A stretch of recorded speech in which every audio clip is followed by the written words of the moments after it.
What's up, everybody? Welcome to another episode of Between Two Heads. My name is Jameson, Welbourn. As always, I'm joined by my co-host, the talented Addison, DeMoura. And today we have Kyle Greenhalgh on. Kyle is the co-founder of Heritage Mendocino, as well as the owner of Bon Vivant Farms. Kyle, thank you so much for joining us. Yeah, thank you for having me. I appreciate you guys having me here for sure. Thanks for being here, it's going to be a lot of fun. It's going to be a lot of fun. Before we dive into Heritage Mendocino, Bon Vivant, and all the great work you're doing there, on this show, we always like to cut right to the chase and learn a little bit more about you and where you came from. I know from listening to other interviews you were on, you grew up in Utah. Can you talk a little bit about what childhood was like for you?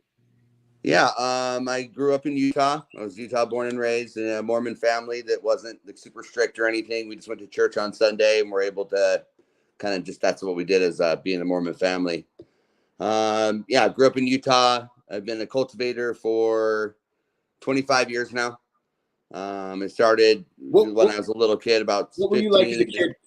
What's that? Like as a kid, Kyle, before cannabis, you know, in class, in school, were you a focused and studied student? No, I was far from it. I had severe ADD. I was really super hyperactive. I really liked to kind of do whatever I wanted there. So I was put in an all boys preparatory academy from 15 to 18, which is kind of like an all boys prison in a sense, but wasn't called that. So I spent 3 years there trying to kind of figure out who I was, and I always was the same person who I was, and then begged my folks to get back out and to go back to normal high school and just have some sort of normal life that where some co-ed and, you know, just being a normal teenager. I lasted like 3 months, like maybe even 2 months, you know, and I was just, you know, sold everything I had and, you know, moved up to Alaska. So dropped out of high school, third term, senior year. Was just over it all. My mom was just begging me at that time. She's like, just drop out, dude. You're done, you know, like, you know, just go. So kind of gave her a really good like feeling. And also she was super scared that I was taking off. And so do you want me to dive into that story? Yeah. Like what before we dive into that incredible story, yeah. What was your relation? When did your relationship with cannabis start? I first started smoking weed in, it was seventh grade. I was 12 years old, and I was at this theme park called Lagoon. We went and smoked. My friend Brandon came and brought this like pipe that you screw together and everything that's made out of those lamp parts and shit. It was awesome. And then we went out and we smoked this bowl, and then we went and rode the rides, and I spent $20 on churros that day. It was amazing. And then I kind of fell in love with it, and it was actually the only thing that would really calm me down and make me mellow. And because of my ADD, I mean, it was what my medicine was. And, you know, at the time I was all hopped up on like Disoxin, which is Adderall now, and which is like straight meth at that time, which was pretty messed up to give someone like with ADD, I feel, you know. So begged my mom just let me smoke weed, but she just lost it. So that's kind of where I kind of came into it. And I really started finding a huge, big appreciation for cannabis then, because it was a really big helper for me. So, and at what age, Kyle, did you find snowboarding? I was snowboarding since second grade, like wow. First or second grade. My brother bought this old Avalanche snowboard he had to use ski boots with, and he sucked at it so bad. Like he was like the worst. And he's more like the book nerd type of guy, but he's super smart. So I got it from him, and I used to ride that with my mom's ski boots, like bigger than shit. Couldn't even fit my feet in there, and I'd ride it every day. And I started doing that, you know, since like, you know, right at second grade, and then got really, really, really good about like fourth grade. And then on from then, you know, I was, you know, being able to snowboard, being in from Utah and the resorts being so close. And that was the time before global warming where we had like 6 feet of snow at the house too. And it was epic. So that's when I got into all that. So what prompted the move out to Alaska? Like of all the places, you know, school's not really working out for you. You've got this affinity to cannabis. Yeah. Why Alaska? Well, my one of my good friends, Matt, at the time in high school, he had these really cool parents that would let us kind of hang out there and let us smoke weed. And they were really the cool parents of the school. And he had a sister that lived in Alaska that would come back and share all these like stories about being up there and what they were doing up there. And I just thought it was the coolest shit ever. And so I made the go, like I kind of was like throughout that little time that I was at my senior year, I kind of got this inkling that I wanted to go to Alaska. So I kind of got the opportunity and left. And so when you're heading up to Alaska, you end up making it there. I think at first you get turned away at the Canadian border on your first try, and then you end up making it there on your second try. Yeah. What happened once you got up there? Well, once I got up there, so the long story short is when we got denied at the border of Canada, they pulled out all these grow lights out of this bus, and they're like, "You're not driving through fucking Canada to go to Alaska. You guys are just coming to Canada, so we're not going to let you in." So then on the way back, we were going to the ferry. My grandma passed away, so my mom flew me back to Utah. And then right before I flew back to Alaska, I got a phone call from that group of people and said that they couldn't make it or whatever. So then I just went ahead and went up anyway. And that was like the rest was history from there. Hopped off the plane, put my thumb out, asked which way it was to go Girdwood, and was picked right up by a guy that was going right to Girdwood. That was the lead powder guide and the Chugach powder guide and the helicopter guide up there.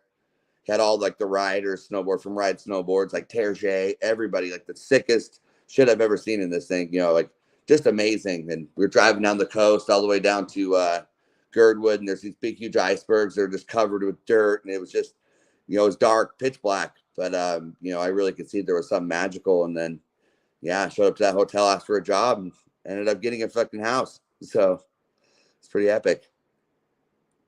So you ended up getting up to Alaska. You had no money. None, like $120. You had $120. You had all your earthly possessions that were going up to Alaska had been stolen. Technically, yeah. Yeah. And so what was your plan then? Like what was your goal? I didn't really have one. I was just kind of like, my plan was to not go back to Utah and not have to go back to high school, and so I got up there, and once I knew that you get up there, you can go stay at the hostel if you want. And you go to the hotel and you ask for a job and you go fill out your paperwork. Well, I met this guy that was working the front counter when I asked for my application. And he's like, "Do you need a place to stay tonight?" And I'm like, "Fuck yeah, dude, that'd be helpful." He's like, "Well, it's in Anchorage. Let's just head over there tonight and I'll bring you back in the morning. You can figure out your job thing." So on our way, we stopped by this guy's house because it was his friend. And right when we pulled up, he was like just seriously throwing like duffel bags like out the door. It was like, "I'm out of here. Fucking fishing's way better in Maine. I'm leaving. See you later. Hey, Carlos, you want my house?" Carlos like, "I have like 3 kids, wife. I live in Anchorage. No, I can't fit in this little cabin."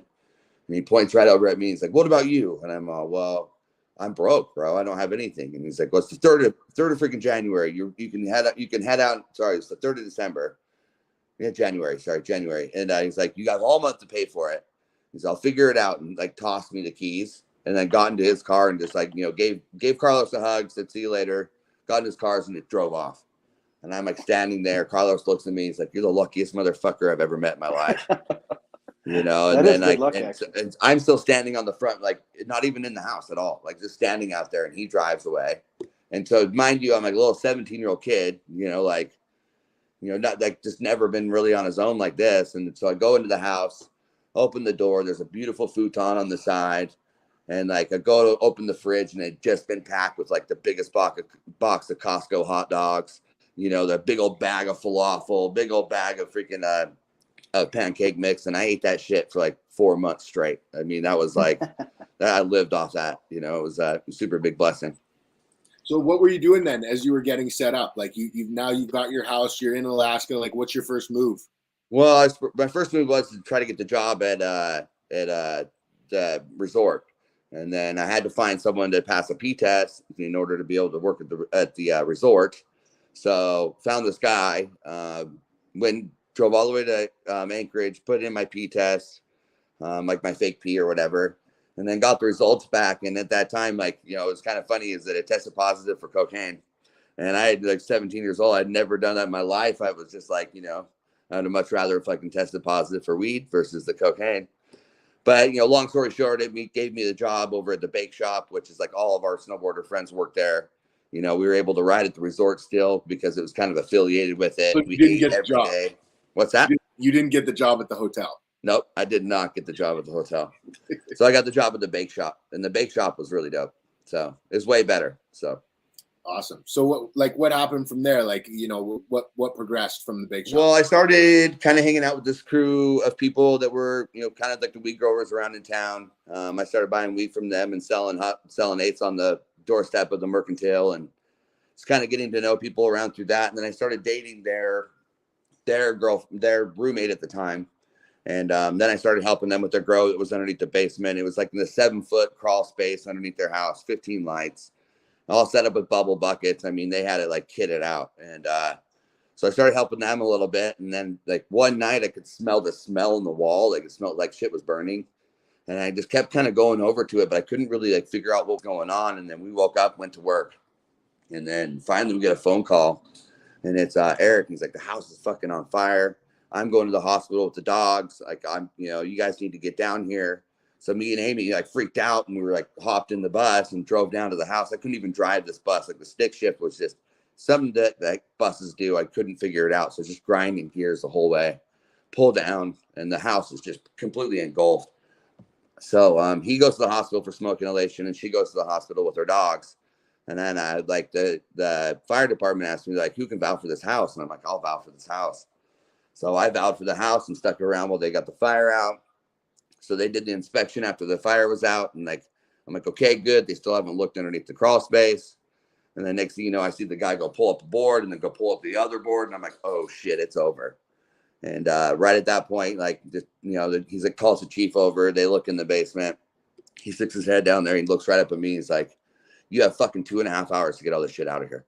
And I'm like, what? And he's like, yeah, I'm living in Greenhalgh, Alaska. This is what it's all about. He's like, the highway patrol will be here in 2 hours. He's like, get this shit out of here. They took off, and then I just started loading the fucking bus. Drove it down, grinding gears like 5 or 6 times down to the house, saved the flower room, put it up into my little, I don't know, it's like maybe a 10 by 10 bedroom. Just jammed it in there enough to get like, you know, it to live for a couple of days. And they ended up showing back at my place at night. And they're like, just bawling. They're like, we lost our house. We're going to jail. This is going to be horrible. And I'm like, here, come look at this. Come look at here in the back room. Like, we don't want to see any weed, bro. We don't care. You know, like, whatever. And I'm like, no, come look at this. And so I opened the door, and he's like, holy shit, this is our shit. Like, how the hell did you get this out of the house? And I'm like, the fire department, like, told me to get the shit out of there. And, you know, so what did I do? And they got it out. And long story short, Amy's a longtime local there. And her mom was murdered by her brother, like when they were really young. And so there's like a whole town story, born local. And so saving those guys out of that thing, actually, so you knew, like, the fire department knew as well. And so that was a huge, big, like, that was my shoe into cannabis right there. So, once you did that, you were welcomed into the community and fully. Yeah. In every bar, every place, like, you name it, like, I didn't have to do shit. Like, it was pretty nice. So I started dating a 35-year-old lady there that was freshly divorced with all the snowmobiles, like 18 years old, huge big house. I mean, I was living the dream, dude. It was pretty epic. So. That's incredible. That's what it's about when you look out for your friends. So what happened next? How long did you stay up in Alaska? I was there for about 2.5 years, and then I moved back to Utah, and I shipped all my grow gear back out to Utah. Was growing weed up there in the hills in a house up there for, I don't know, from 2000 to 2005. And I worked my way up to like a 6-light room and was just killing it, selling pounds for $6,400 and big Tupperwares with long spears, growing Mazzari Sharif and all like the really dank strains, like DJ Short's Blueberry, like Atomic Northern Lights back then, you know, like really, really, really good herb. You don't even find that shit anymore anywhere. Yeah, you actually mentioned on another podcast you did that when you were in Alaska, just before we move on from that topic, you saw your first 38-day strain. Yep. What was that? It was called the Hill Kill, and they would it was bred out there in Homer, and it was kind of this little Russian kind of community that was back out there. It's like this 20-mile road is what I think it was called. And this strain would finish out like fully heavy indica, really heavy indica. I think it was like what they were running all back in BC back in the day, and like when Mark Emery was up on top and everything. Yeah, it was 38 days. It was done, and it was dank. It was dank. Was it a ruderalis or something? It wasn't a ruderalis. It was like this straight, wow. This full like lime green indica that would knock your socks off. I wish we had that. Yeah. I wish we had a lot of those strains, like the Matanuska Thunderfuck. Yeah. There was God, dude, there's just so many really good strains, dude. As somebody who saw the MTS or the Matanuska Thunderfuck, is that gone? That's not available Well, anymore? the whole story was, which I was able to go see it, is the Alaska Thunderfuck, which is different than the Matanuska Thunderfuck. The Alaska Thunderfuck was, they actually had it in these old kind of mine shafts and whatever that they were running up over there. It caught fire and burnt down. So the seeds that they got from the Alaska Thunderfuck it moved over to this guy, Matanuska. So then they started growing it in Matanuska. It's called Matanuska Thunderfuck. So it's kind of like an offshoot of what the real, true Alaska Thunderfuck is. True. So what Mazar Al Sharif, what were some of the other cultivars that you were growing 2000, 2005 in Utah? Well, I kept that Mazar. I grew that Mazar Al Sharif all the way into when I moved to California. So I grew that one for 6 years. And I grew that, it was, what was that thing? That was the Northern Lights #5 for another 3 years up there. I just kind of put them on strain. Grew this thing called Hard Hat, Sensi Star, Headband at the time. You know, those were all just really pretty heavy hitters. The Goo, Half Gooey, murdered Half Gooey for years. That's a hash dumper. Yeah. Oh yeah. I wish it was still around. So. Oh yeah. I've heard stories that it's like up in Arcata and shit. Like somebody was telling me. I got some cuts of it 2 years ago that weren't it. So. It grew really vigorous too. That shit would dump fucking hash. Yeah. Like, all of those. My boys would run at VHO. Yeah. I've never seen it solventless, but I bet it would be fucking amazing. I bet it'd be really good. We grew some old, like the New York City diesel. They were just like the fat spears that I still haven't seen. Yeah, I haven't seen any New York for years. Yeah. 2000 to 2005 Utah. I don't imagine that you're like very out and open in the cannabis community. Oh no, far from it. There was no cannabis community, and like even my friends didn't even come over to my house ever. You know, and so I was lucky enough that the person I was living with, he's a beer brewer.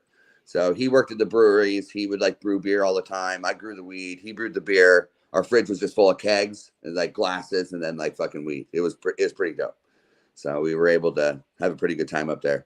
You know, no one else was growing herb up there. And so we were able to, you know, like seriously, it was like $6,400 a pound. I sold my quarter pounds just straight up $400 an ounce. And like usually the people I sold them to were like the dealers anyway. So like I sold those to the people that were hustling the pounds. And through that time, I started doing some driving back in the day. From like when I was back in Alaska, I started driving like 2000 to 2005, a lot of beasters and shit. I was packing a lot of heat back in those days.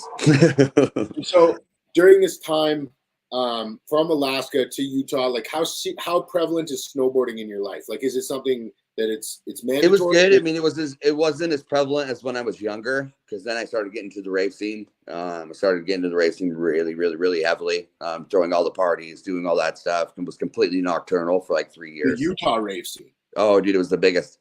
We had the biggest rave scene in all of the United States, besides Miami, like for years. It's huge. So. And then it was just because everybody's Mormon there. And so if you're Mormon, like, and there's nothing else to do, you know, you find like what's underground. And so, yeah, we had a big scene there for a long time. That was like pre-EDM. Pre-EDM. Before even that fucking thing it was still fucking techno. You know what I mean? Yeah. And I played drum and bass, and I was a drum and bass artist for a lot of years. So I still love it. It's my favorite. So it keeps me young. Did you know Nick, like Rackham's, from the scene prior to cannabis? No, I didn't, but I did know his girlfriend, Mercedes. Yeah, I've known her for quite some time. We used to play records down in Santa Cruz together. Oh, dude, that's so cool. Yeah. So you're setting up the raves and attending and involved in the rave scene in Utah. Then you've got this, you know, small 5 lighter going on, and you're killing it. Which, like, what prompted the move to Cali? Like, was it a desire to get bigger, or were you getting pushed out? And there was that, and then safety too as well. Yeah. You know, I felt like if I went down in Utah, it'd be fucking brutal. I would still be in jail right now. Yeah, you know, probably. Sure. Yeah. So yeah, moving out to California and kind of getting bigger scale. I needed a change of pace too as well, because I was gonna fucking kill myself if I stayed in Utah. I was partying really fucking hard. And I was like completely nocturnal and just super unhealthy. A lot of my friends were like, bro, you need to get the fuck out of here. And yeah, I was raging. So those 2 times I actually cleaned up. I moved to California to get cleaned up, which people usually don't. So yeah, it was kind of the complete opposite. So were you said you were partying a bunch, so which obviously I have a bunch of friends that were in Utah during that period of time. Yeah. And it was a pretty heavy, like MDMA, lots of other stuff. Yeah. And that's kind of like the K-hole, all those crazy fucking things were going on at that time. Yeah. I mean, I never really liked ketamine was the one drug that did me. I like to do drugs, not the drugs to do me, So Yeah.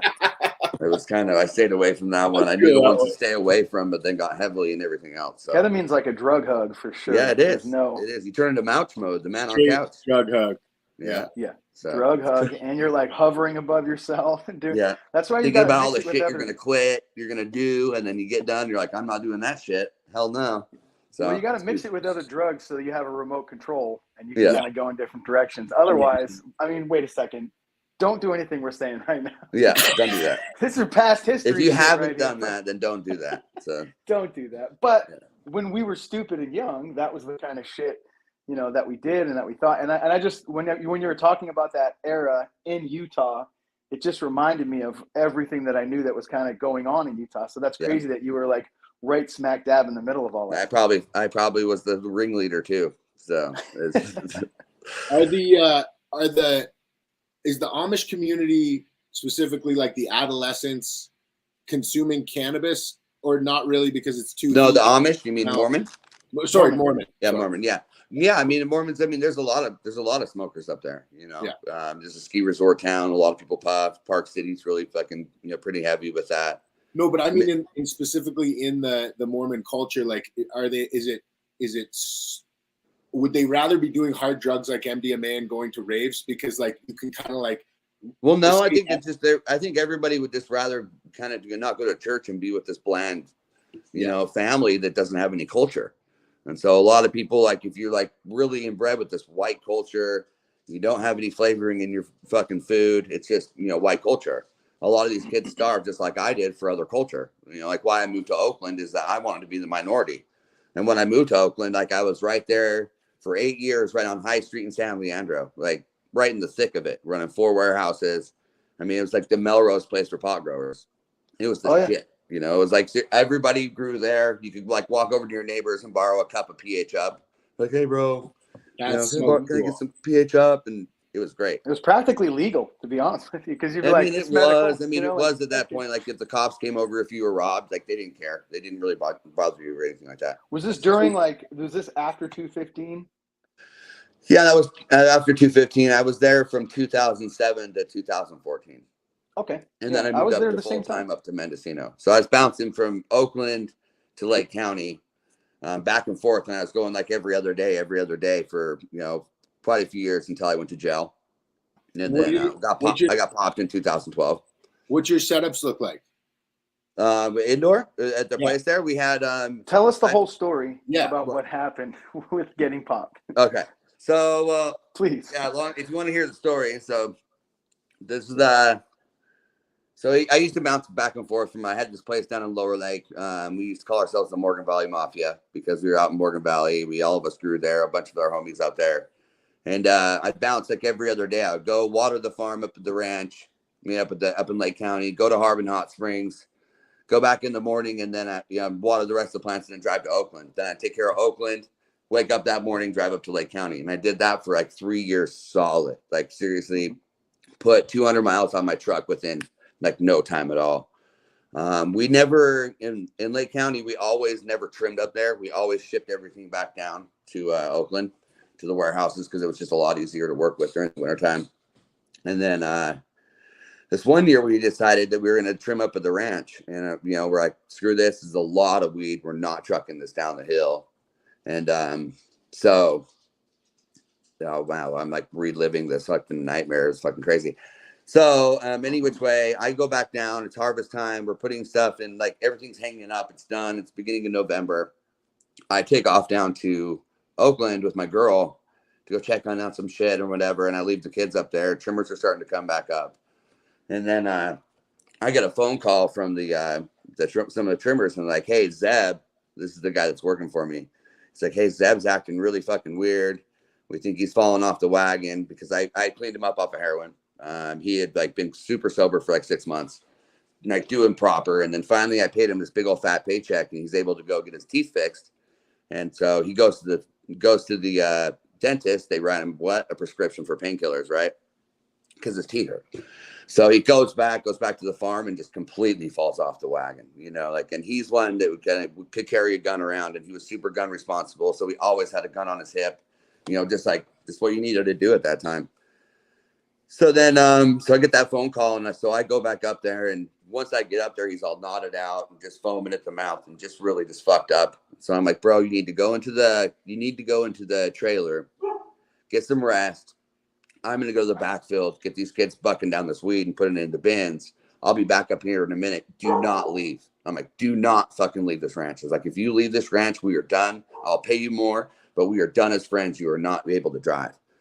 So I get up from running at the back, and he's at the front gate, just like nodded out in his truck in the front seat. And I'm like, oh, fuck, he's trying to drive away.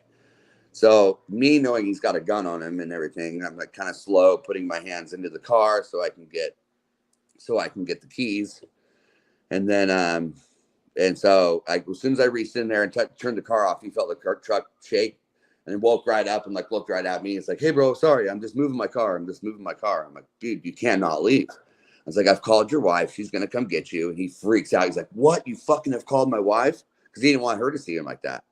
So then he fucking just guns it, fucking smashes through the gate, fucking flying down the road. And so I run back. I'm hauling ass down the hill. I go get the four-wheeler. I'm flying up to go meet him.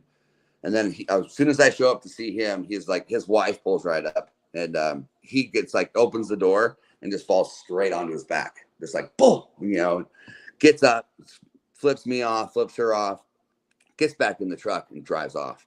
And I'm like, oh shit, dude, like this is not good.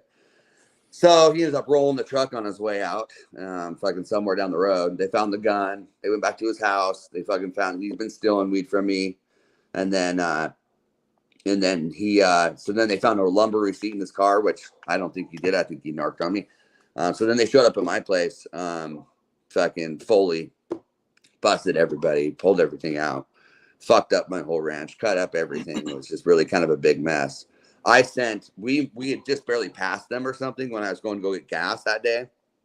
And so then I get this phone call from the ranch guy that's next door. He's like, dude, the cops are going to your place. And so I sent Lindsay back, and I'm like, I'm going to stay back. I'm going to deal with all the lawyers. I'm going to deal with I have all of our books for our 215 stuff. So I'm calling lawyers and everything down there at this bar. And I'm calling back up. And I'm like, I got a hold of Lindsay for a while. This is my girl at the time. And then I couldn't get a hold of her. And then I got a hold of this guy, and I kind of had a fishing suspect that it was a cop. And I'm like asking him all these personal questions. And the guy answered every single one of them. It's like what's your favorite beer? What's your favorite thing to smoke out of? Blah, blah, blah. He answered every single one of them. And then, so I was like, okay, cool. But he kept asking me where I was at. And then, I finally was like, dude, when you grab my truck, when they let you leave, just come and pick me up. I'll hop right out on the road and you'll come see me. So as soon as I get a hold of him again, he's like, okay, we're leaving. All of a sudden I see my truck coming down the road. So then I go running out, and next thing you know, like I am swarmed by like 40 cops, like no shit.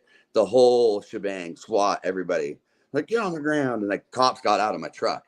And I was like, what the fuck you guys doing to my truck? And they're like, what do you mean? And I'm like, why are you guys in my vehicle, right now? And I'm like, and they're like, you Kyle Greenhalgh? I'm like, yeah, I'm Kyle Greenhalgh. And they're like, well, do you own the property? I'm like, yeah, I own that property. And I was like, but you have no right to ask me, and you can't tell me that I live there. And they're like, get in the fucking car. And like just smashed me on the ground. They're like, no way, we're not even hearing this shit. Took me. So when I showed up to jail, that friend that I thought that I was asking was in jail already.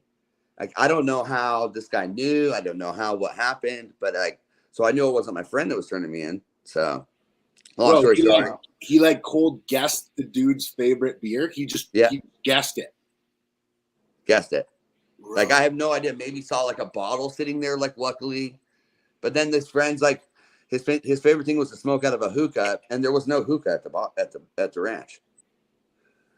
So it was like it was super fishy. So long story short, that was nuts. Hey, I'm going to grab a hoodie real quick because I'm freezing. My house is freezing. I'll be right back. Yeah, for sure. That's What I want to ask is like, couldn't the friend have like given the information and then they took him over to jail and then they went and got Kyle and then they bring Kyle to jail and his friend's already there? Yeah, straight up. I mean, that's weird. They'd be like, what is your favorite way to smoke There's weed? no way you could get the hookah. Hey, Kyle, my question's this. Thank you guys. I'm sitting over here shivering right now. Woo. So my question is this. Do you think it was possible that that your friend actually answered the questions and then the police took him to jail? No, because I was watching that road the whole time. There was only one way in and one way out. Okay. And so I watched every car that went by. And you asked him if they because if they're taking your friend in and they just ask him nonchalantly, like, hey, by the way, what is your favorite way to smoke? Like, he might give that up because it's like, that's not. Maybe they could have done that like kind of nonchalantly while they were in the car or something like that. Yeah, maybe. Yeah, like, hey man, this weed stuff's not that big a deal. You know, I have an uncle who does it anyway. How do you like? I don't know. That's fucking wild. Yeah, exactly. I can see how the cops are super tricky like that for sure. Wild. So so I ended up doing 6 months in Lake County. Yeah.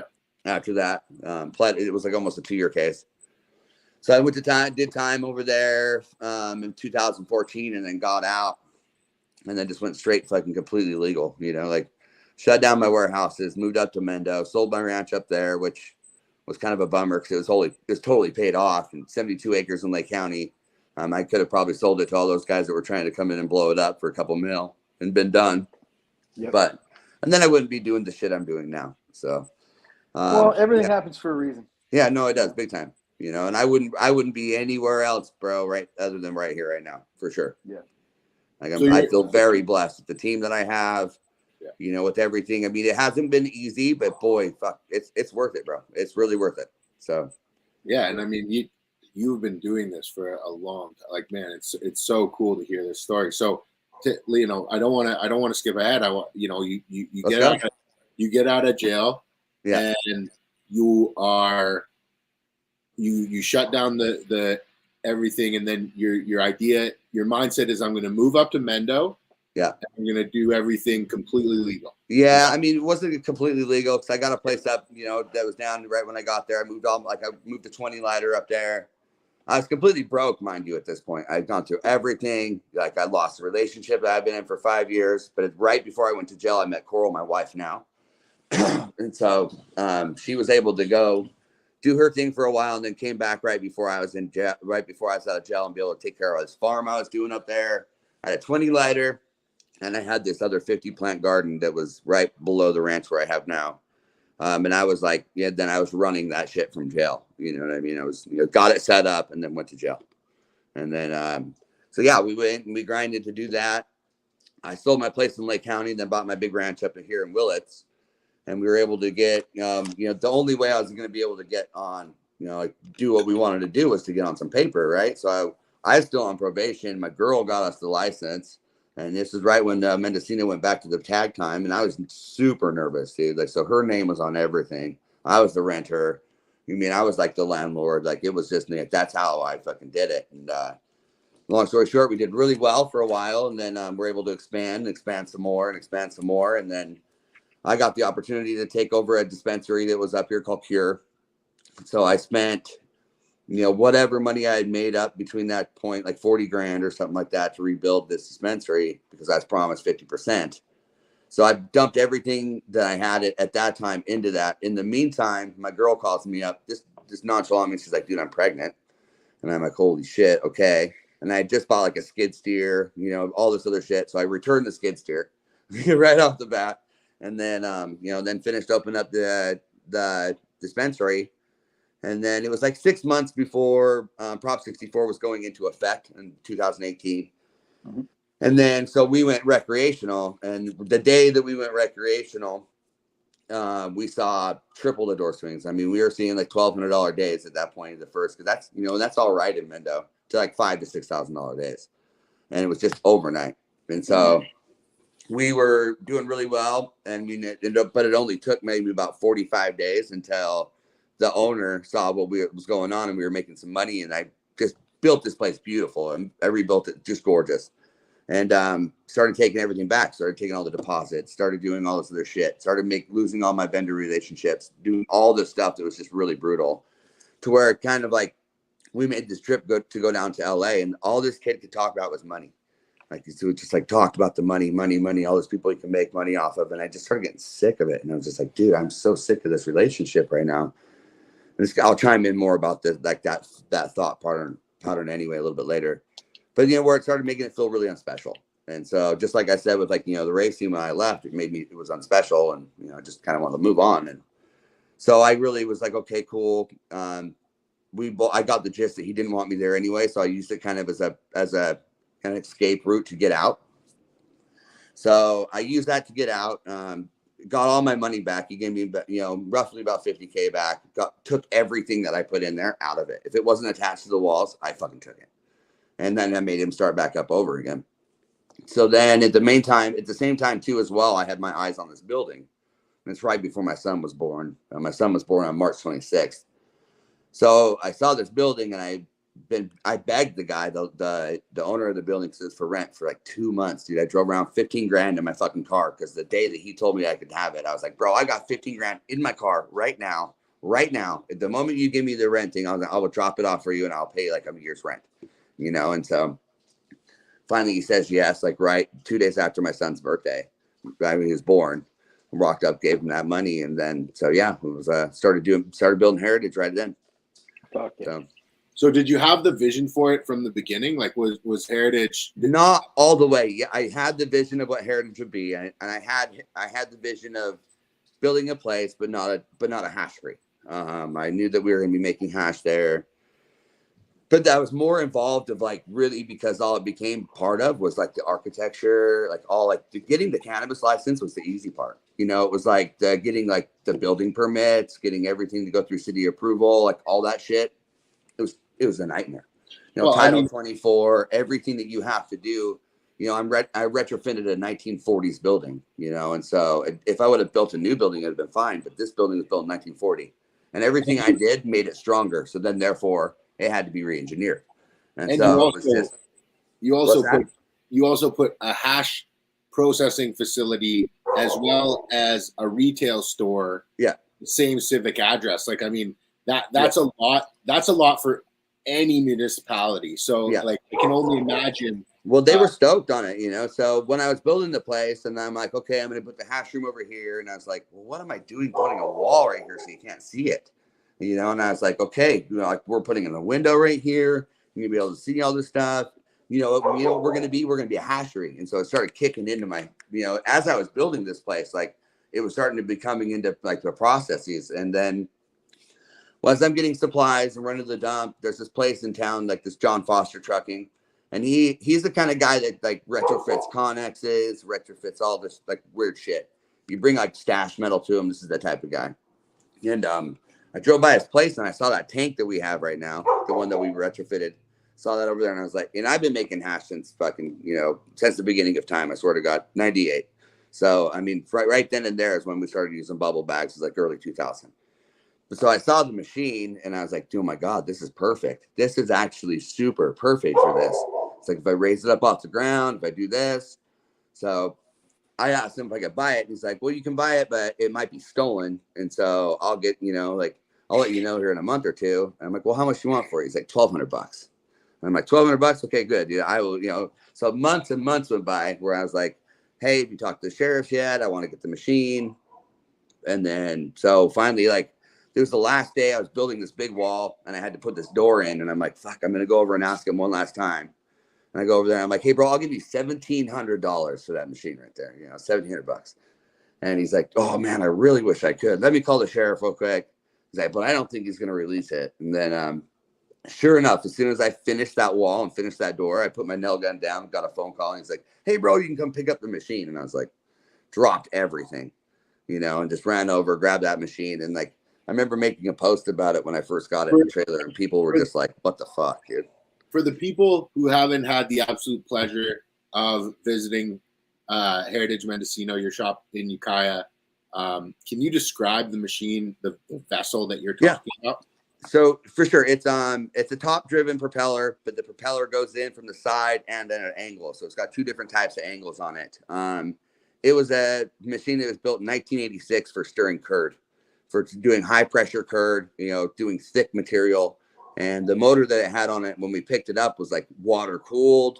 I mean, it was definitely an old, like 1986, like a freaking, like a 454 up in a thing, So I have a good friend that's named Jameson.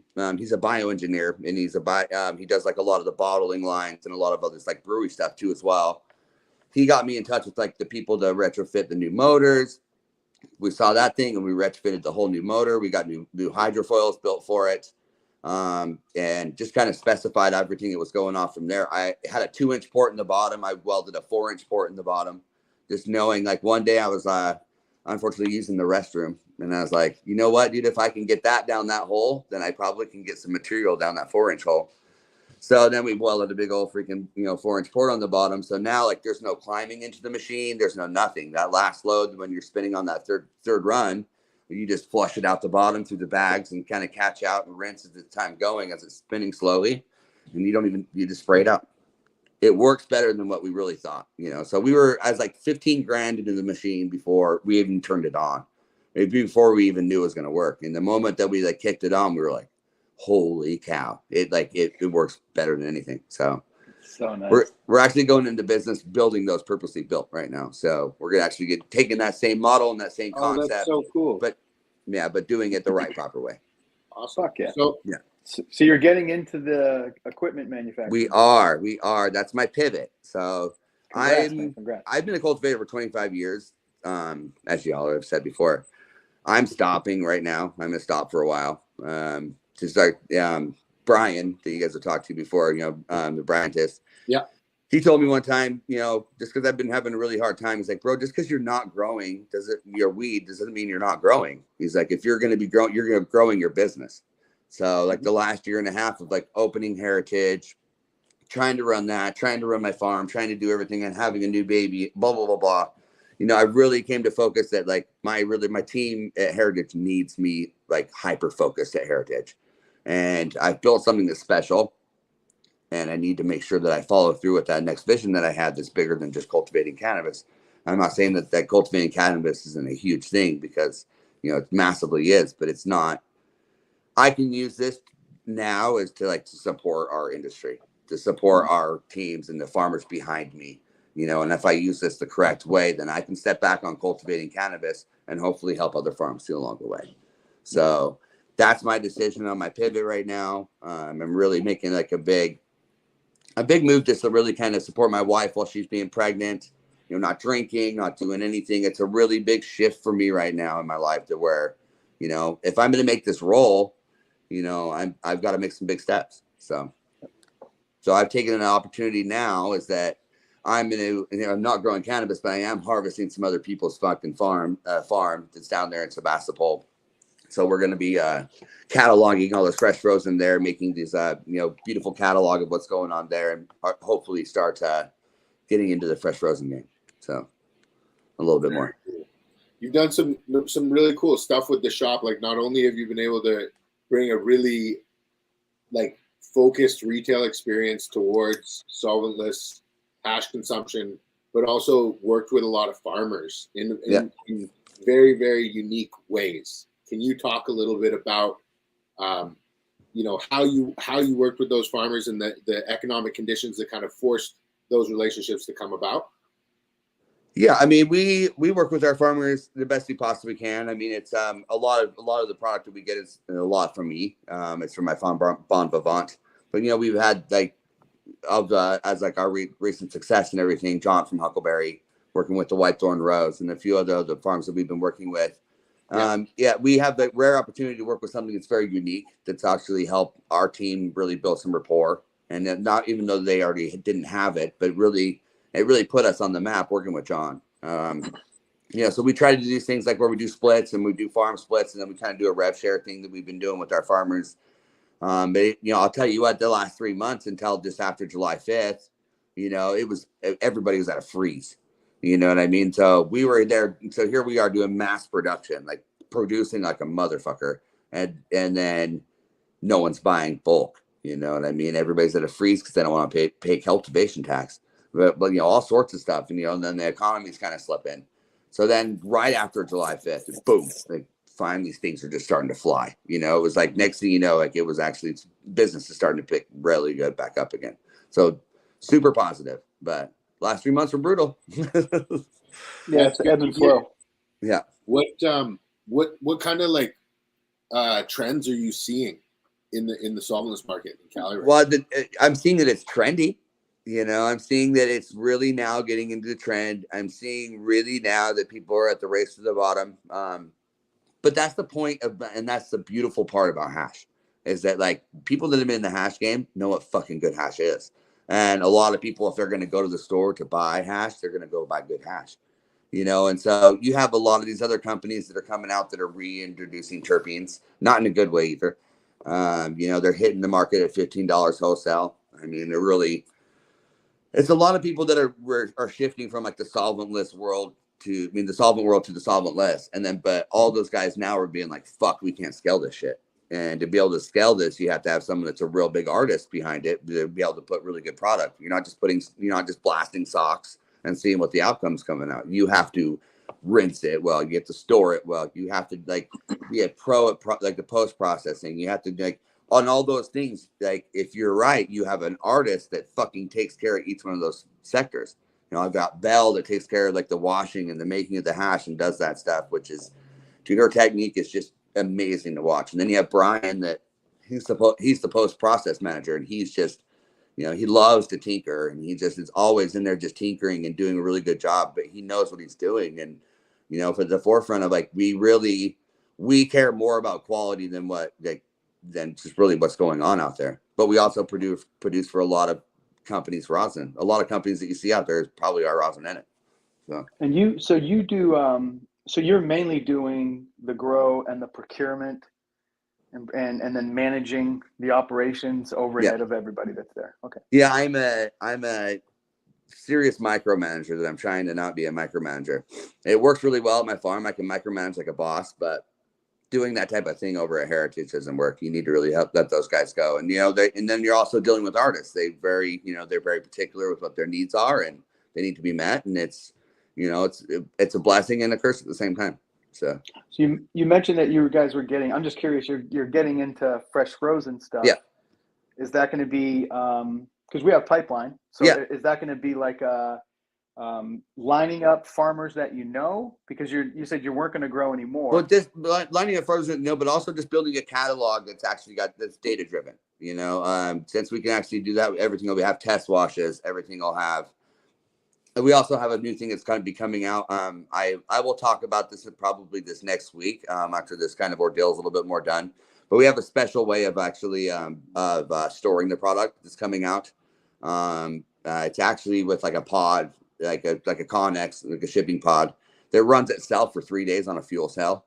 You can drop it anywhere, and like I'll explain all about it, the partnership that we've got going on there. But it cools down to negative 80 degrees if you want it to go to negative 80, but you know, you don't have to. But just certain things that we're really trying to, number one, create the shipping way of doing this a lot better, doing the results a lot better, and like also helping out the farmers and with true data and true samples and true yield reports. So people that are going into buying this stuff, that they actually have that behind it. But then also at the same time too, I can take that back and be like, we can toll process that for you too. So that's awesome. You know, it's kind of like the whole niche of everything. So you'll be able to line them up with the material and process the stuff. Yep. Awesome. And you guys can white label on top of that, which is great. Exactly. So I'm taking this job and I'm getting paid in fresh frozen for this job because nobody's got really cash right now. So I'm doing this job for a lot of fresh frozen that's going to come back and go into Heritage. So then that whole thing is going to be a big influx of investment, so we can really kick off our second round. You know, that unit, is that unit connected to? You said it was a partnership. Is it connected to the fresh frozen sales company, or what's the? Yeah, I mean, yes, that's what they want to get into for sure. But that it's not just used for cannabis. It's actually for produce all over the world. It's actually being done. So like if you get shipped, produce and you don't have the right power, because the majority of those things don't have the right power, you can get that truck dropped there and it'll run itself for 3 days. And then, so it's for the whole big conglomerate, but we're hyper focusing right now on the fresh frozen with cannabis right now. Nice. And hopefully we can start using that to ship hash other places. We can ship hash over to freaking Italy, you name it. So like when it's that's go time, it'd be really badass to be able to start using those type of things to really, get out and branch out into this world. What are your thoughts on resin blending and mixing? Like, are you guys doing a lot of that in the lab, or do you guys tend to try and stay within the culture? Well, there's goods and bads. Some can be good. Some strains that can be like a beautiful white color, but then just super monotone terpene. You know what I mean? Don't really have much behind it, but they got the color and the appeal about it. So you have to really look at it as two factors. You got your business side, and then you also got like what people and the customers also want too as well. They want pretty color, want certain things. So some things you can find that's like super loud that might not have the best color, maybe a little bit darker. It's got some flavor to it, phenomenal flavor. Mixing those two things together, it helps out, and you can do that type of nature in a blend. But we've really tried to stick away from doing blends. Also, too, as well as we've learned the hard way. Number one is because we want the strains to like represent themselves. But number two, when you mix two farms together, say it's two different type of farms, and then you fail on one load, and so that batch fails for some sort of pesticide or whatever that came through. You have no one to blame but the extractors, because we're the ones that mix that material from two different farms, so that you don't know who did what. You know what I mean? So it's really hard to track down the source, which we were able to, but we'll never do that again. Like, we don't mix any other farmer's stuff with any other farmers ever. I mean, you could introduce an SOP where you test the stuff before you run it. You could. I mean, yeah, most of the parts you usually do, but I mean, most of the farms, like, and especially that farm, like, they're pretty dang regenerative. You know what I mean? And so it's, this early organic Pyganics, they'll pop. And I'll let you guys know right now, like those, Pyganics and all that shit in the early phase, when you get into extraction, those things, it's so minute, it's ridiculous, because any other state, it would be fine. But in California, what did it pop for? It was like a synthetic pyrethrum. So it's whatever I just said before that. Pyrethrum is like a crushed chrysanthemum flower, so it's like an all natural. It's an all natural pesticide. Pyrethrums are but they're banned in the California market. Yeah. So I mean, in Oregon, you can use them all day. But I heard they got banned because people were using pyrethrum bombs indoors. Yeah. And what would happen is they'd blast off the bombs, and then they'd soak the ceiling. Yeah. And then later on, when the rooms would sweat, the ceilings would drop the pyrethrum onto even later harvests after they were not doing that shit anymore. Yeah. So because of that, they banned them outright because of how they can get into like porous areas and then release themselves afterward and shit. Yeah. Yeah, it's weird stuff. I think, but like in a greenhouse, it's fucking totally safe. Like, you'd never have an issue. Yeah, I mean, it is what it is. But I mean, when you're testing per billion or whatever, or parts per billion or whatever, I mean, it's ridiculous. So it's a little too much. I mean, I've heard that there's more radiation in the potatoes that you eat than what's allowed in Massachusetts to be in the cannabis that you consume. Oh yeah. And it's just like, what the fuck? It's over-regulation. But I think a lot of that stuff's settling out, and hopefully it gets kind of figured out. But I mean, it's not going to happen quickly. You know what I mean? I think a lot of the stuff where we're embedded in right now with this industry, it's, we got a lot of good relief off with the cultivation tax. I mean, that helps out a lot. You're not going to see the price back up onto flower. It's not going to be trickled back into the flower bulk sales, but you'll see it back again if you work with with concentrate artists or with extractors and stuff, because mind you, now they're able actually to take your stuff for a little bit more money, but actually, like, those guys have a margin too. Like, we're finally actually seeing like that cultivation tax was all of our margin. After I've looked at the book for the whole year, like everything that we were making after distribution, after all the cultivation tax, you name it, that $150 a pound, that was a margin, Mm-hmm. And so when you're spending $10,000 on rosin, but you're spending $3,000 of that on fucking on cultivation tax, like, what are you left at? Wasn't the cultivation tax like $24 or something, or $40-something per wet pound? Yeah, correct. Okay. So we go out to be around $150 a pound dry. So. Oh, a dry pound. Yeah. Yeah. Dry pounds are 150. Now they're 161, but now they're nothing. So yeah. So I think that the most thing that I really that really irks me about the taxes is the biggest part that really I wouldn't have a problem paying an excise tax. I mean, I think it could be a lot lower, but my biggest problem with that is that that money is being taken outside of our community. Yeah, where's it None going? of that money is staying in our communities. None of those places, like all of our customers that are in there spending their dang good money, it's not going back to our schools. It's not going back to our roads. It's not going back to like anything to help our community. It's being ripped out over this big huge state of California that thinks that they have no like clue to like how to run every system that's going on out there. So I guarantee you, like as much as you have majority of like 3/4 of the state that doesn't allow dispensaries. If you told them that they could keep 75% of that money, the state was like, hey, guess what? We're going to give your city 75% of this excise tax. Every one of those cities would be like, we're in. And every single one of those places would actually start allowing like, dispensaries and stuff. Why? Because they were getting money from the state, not from like their community. The state was reimbursing that back into their communities. You'd see schools fly over. You'd see freaking roads be better. You would see everything be way better. But in result, we have $100 billion of excess taxes in California. That's like all of our community's money. So you're talking about politics, and politics doesn't have the same math that everything else has. No, it's a totally different fucking math. Like I read a thing the other day that said, of all the money that in weapons that went to the Ukraine, 30% of the weapons got to the Ukrainians. The rest of it goes in fucking bribe and this and that and stolen. And so it's political math is way different because of greed and because of all this other shit. It's so sad. But I mean, the way I look at it is as long as they're not spending the money they're making on enforcement, then high fucking five. And they're not. They're using metrics. They are spending it though. That's what they're doing up in Northern California. The money that they're making, and they've already said it before, is to enforce the black market. And I mean, and right now, I mean, Southern Oregon's getting hit like a mother right now. I mean, Southern Oregon's not a pretty site to be in.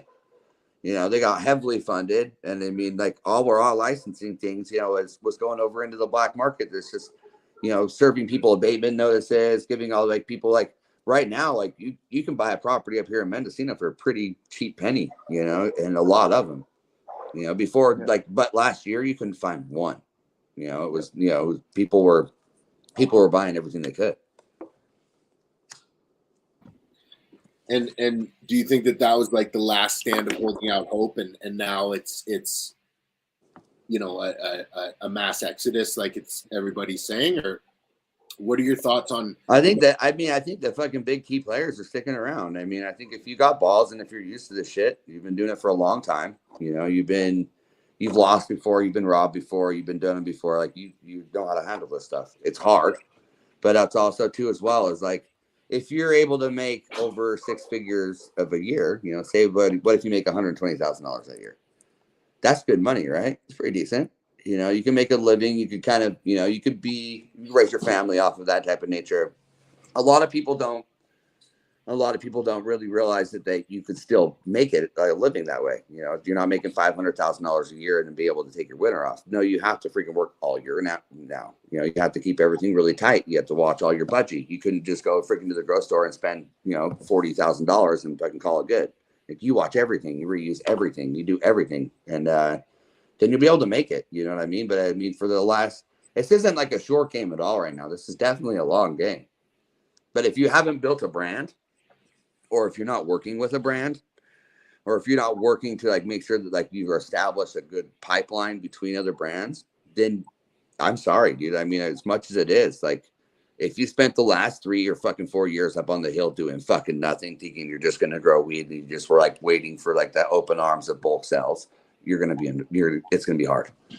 But if you've been like cultivating relationships, building other people's brands, mind you, or building your own brand, or investing into like even just good infrastructure to where your business really helps run itself as like a cultivation place. A lot of the people that are succeeding up here now, they're broke, but they're still working and it's moving and it's fluid. They invested into infrastructure. They bought nice greenhouses that were easy. They bought nice dry rooms. They bought everything that you're supposed to do before you fucking get the chicken coop. Before you get the chickens, you get the chicken coop. And so what a lot of those people in Lake County, they didn't do. They're planting all this acreage, and where the fuck do they dry it all? Now, one of them was like, okay, cool, we're going to put up a big dry shed, and we're going to put this in here first, and then we're going to see how much weed we can probably fit in here. We're going to plant that much. Yeah. No, it was a shit show, Sours got hit really hard this last year, so they couldn't grow this year. Like a lot of those places, there's a lot of places that aren't cultivating this year. Mm-hmm.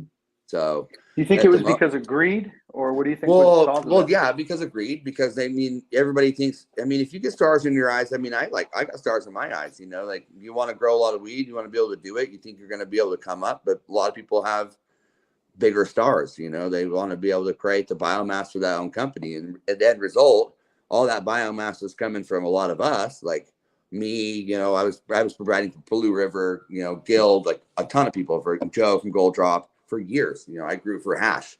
I took the tops for flower, I sold the rest for hash, and I cultivated all of those collabs very well. I started pushing Bon Vivant pretty hard, but then, when I built Heritage, I knew it was something that was more relatable. It was something more relatable than what Bon Vivant was. It kind of brought our kind of culture in. I had been talking with Frenchie for multiple years before that in the documentaries and everything that he was filming, and created a really good relationship with Frenchie. And, like the people that were doing the documentary up there were able to tell, a beautiful story. And I think that it's really scary for our culture right now. You know what I mean? But I'm told every day, just to stay positive and whatever, but you really don't get stuck up on the hill. You got to get out there and you got to work, you got to go see some people. And really it's not just the cannabis industry that's struggling at all right now. There could be, which there probably is, like a quarter of the people cultivating weed right now, but the quarter of the spending is being spent because no one has money in this, in this economy right now. Everybody walks into a dispensary right now and goes, I have $18. What can I get for $18? And that's like down the whole entire pipeline of every single retail that's all over California right now. But you know what that is, though?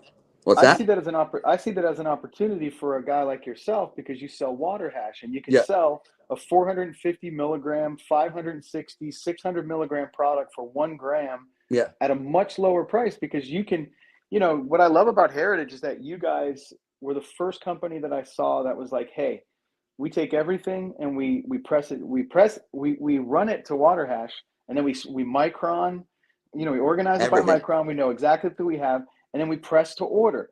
Like the fact that you can do that, you have those microns. You can, like, BC Bubble Man's a perfect example. I'm talking to Marcus. I see what he's doing. Next thing I know, he's like, oh, there's this little tiny weird pipe that you can put hash into, and you can smoke it. And it's like this, and it allows you to smoke a relatively inexpensive, not such high quality hash. And then he's the guy that produces the hash. And then it's like, oh, so now that person that walks in with $18, that whole $18 is coming as an opportunity, because you can create a product at price point that can come out at $4 and sell at retail for that price, after packaging. We are launching like our lower line right about now. We're kind of moving into that shape or form. It's a good time for it. For sure. And it's also works for for BOGOs too as well. The market right now, like, you can't really BOGO hash. And a lot of these people now, when you're working on splits or margins or anything like that, you really can't afford to buy one, get one, or anything like that. If it's a lower little tier, bit more. What's that? If what you're getting, if you buy one and then you get a lower tier, another brand that you create, that's a price point brand. It's like, hey, if you buy one of our Heritage grams, you can get a gram from our, whatever the company name is. You get one of those, and that makes it so you can do that BOGO, which is kind of a dope idea. For sure. That's cool. I like that. Yeah, I think that being able to be, conform in and create new unique products, like, Marcus is on the forefront up here in Canada of it's not going to work to just deliver the form factor that the traditional market consumers have been consuming, because it's going to take many years to convert those individuals over, whether one of us does a great job at it or not. You could do the best job in the world. You're not going to convert everyone any faster than going to happen. Well, how that does, and that's the cool part is that Heritage does that all the time. Like, you know, you see like the 60-year-old, 65-year-old lady and man come walking in, and they're like, "What the hell is this?" And you're like, "Well, it's, you know, it's hash." And like, "Well, what do you do?" And then you tell them what this is: ice and water and a little bit of heat, and or this is what it is. And like, you like, "Oh, well, what do you mean like the old traditional hash?" Like, yeah, we have that too, but this is the new wave. Then they go smell it, and then they go smell like the white thorn rose, and then they're like, "Oh my God." You know, and so we sell the first grams to a lot of 60-year-old people that they've never bought in their life, and then they become recurring customers. Yeah. We hear that there is another hashery that has been opened. It's up there in Oregon. I don't know if you guys have heard about that or not. So we might be starting a trend. You know, we are the world's first public hashery, but I hope so. I hope so too. Because I really feel that they, you know, just like. Rosin's been around for not too long at all, you know, and it's all kind of evolving, like how we're figuring out how to put it into vape cartridges right now, how like, you know, Colin from Vessel Life's really like isolating a lot of like fucking doing a phenomenal job on that level. You know, there's a lot of like things that are just barely starting to come to fruition, that just like adding heat, you know, or adding something that's just, here you have this plant that's grown, it's awesome, and it's stinky as shit, stickier than hell, and you freeze it, then you smash it around with a bunch of water and ice and everything like that. And then you pass it through these screens, and all of a sudden you're looking at this like awesome, like just to die for, like just powder, right? You're like, oh my God, this is really cool. Smell it, smells great. And then you put a little bit of heat to it, and it just goos like phenomenal, even crazier rosin, which is like, this is nothing being applied other than, you know, no solvents, no nothing. And then here you are with this product from this plant that's like changing your mind state with like other inputs of just using it to, you know, filter it out. Mind blowing. It's a cool thing. Like I was wondering if we could take it back to the conversation about Mendocino and what's happened up there economically. Yeah. There's something that I've always noticed about that region, and you've been up there for a long time, so you can probably speak to it. What I've noticed is a lot of people will cry poor, but it's because they're living outside of their means.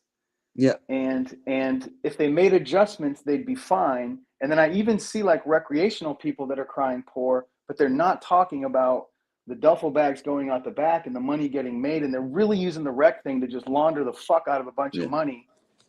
And it's like, I'm cool with that story, but it's not honest. Yeah. It's not truthful. And like, and then that region is just sort of I like think a big the laundromat. struggle, you know? I think the struggle is truthful. I also don't knock a man's hustle. Number one. And then, I really feel that, you know, yeah, I mean, we are a community that's been, you know, it's also why we're named Heritage, but we are a community that's been embedded in this since the 1960s. You know, it has built 90% of our economy in Northern California for everybody, whether you fix a diesel, whether you're a lawyer, whether you sell like anything at the freaking parts store. Everybody is hurting up here.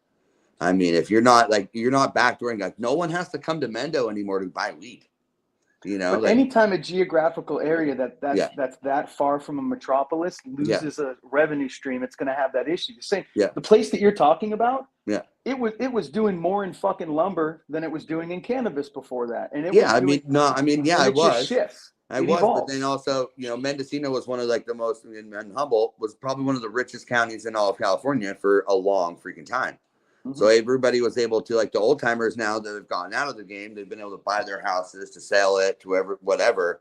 And, it's the people now, it's like, you know, you don't have people coming to town. And then if you don't have people that are going out and networking, then you're broke, you know, right now. Yeah. A lot of people are sitting on their same herb, but like, you know, no one has money up here in Mendo and Humboldt. It's sad, you know, but it's general everywhere. But I mean, it's, you know, from every single type of industry part up here, it's crushed. So it's consolidated for sure. There's a way to bring it back here, which is sustainable. You know, like you need to make, you know, Willits like a freaking, you need to make Willits resort town. And by resort town, I mean, you need to, like, what do we have the most? It's got 2 wheels that goes anywhere, and it's mountain biking. And I don't know why in the hell these people don't get it through their heads of like building this mountain biking metropolis up there in Willits that would be going through the redwoods, that you could bike all the way down to the coast, that you could really, start shifting something that's sustainable, making a place that you know, all those old timers are going to die up there, you know, as much as like their kids left their ranches. Now they're all hanging on, and I drive right through every one of them, and all of them are 85 fucking years old, about ready to pass out. And all of those are going to have to do something. And it's not the kids that are sticking around. The weed industry's gone. So what are we going to do next? You know, and reality is you've got to do something that's good for the community, and putting a mountain biking resort up in those areas right now and being able to still do weed and whatever, you know, people care about terroir. I mean, it grows good cannabis, you know. And tourism. I mean, like Huckleberry Hill Farms is like, I'd bring my mother there. You know what I mean? Like, I've never. I think everybody would bring their mother there. Like, I've never. It's incredible. So I mean, I think that having more like that and exposing people to that side of the industry, you know, is really important. So I definitely agree with you, and I think that's a real, you know, I think that's the only path forward for sure. And it's a lot of the people. I think I've been a big proponent on always putting your money where you eat, and that's like in our community. And a lot of people up here haven't like opened up other stores. They haven't really cared to like have their wife do what their passion is, and like, you know, maybe open up a boutique or do something else. It's like a restaurant or something. It's been individualized. You're able to hang out on your ranch and be able to live. Yeah, you're fine. You're like, you know, creating your own little ecosystem up there, but it doesn't contribute to what our community's doing. Like before we opened up Heritage, my wife, she had her own store, and she, you know, did like boutique stuff, made beautiful leather bags because she's an amazing artist. But as our kids came along, you know, we have finally had to leave as well. But, you know, no one puts their money here, you know, and I don't think they're going to really do that. I think everything up from Santa Rosa up's really hitting. So besides Hillsburg's popping right now. I don't know what it is over there. Interesting. Do you have any plans to bring more glass into the Heritage shop? I feel like that's the one thing that we do. I would love to. I'd like to actually be. My friend Jeff, he owns Nectar Collector, so we had Nectar Collectors there for quite some time. That's just what he did. He's done that for forever. He's one of my best brothers. But yeah, I mean, it's also like my price point right now, bro. I'm, you know, like if I had enough money to really get rigs in there and to do type of nature, or, you know, maybe getting other people that could really display things in there and help working and maybe network a little bit more. But, you know, we're growing as fast as we can right now. For sure. And yes, we would love it more than anything.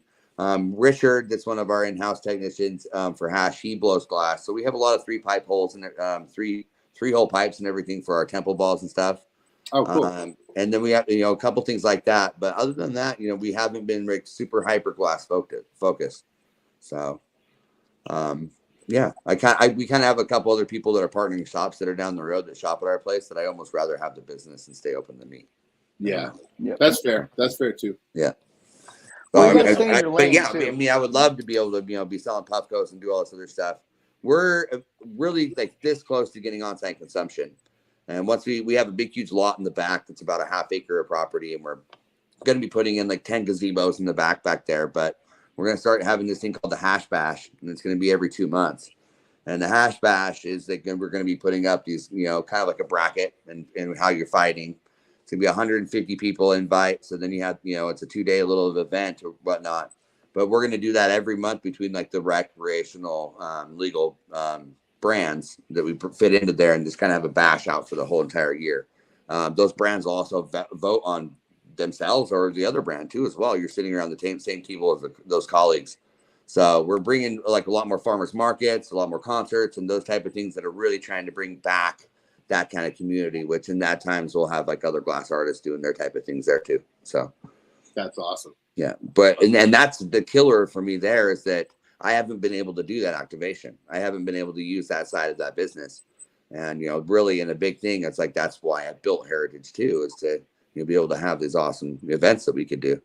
Yeah. So it's killing me actually. So do you have a line of sight on that when you're going to, they keep saying like 3 months, and I was just told 2 days ago, 2 months. So, and yeah, we're hoping, the mayor's all for it. Everybody's all for it.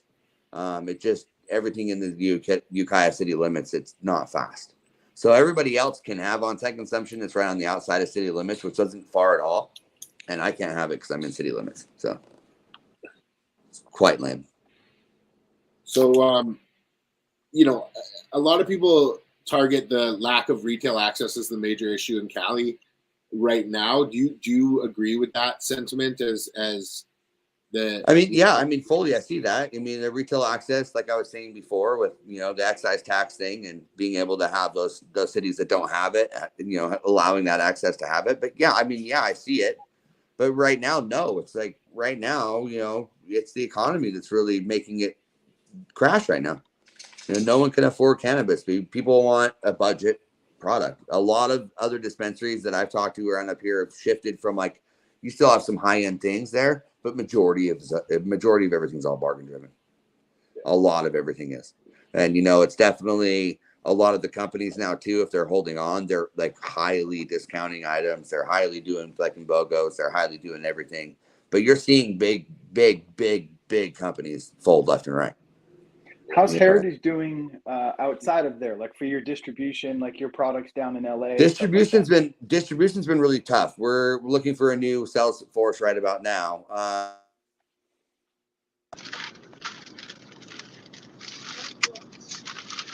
You just.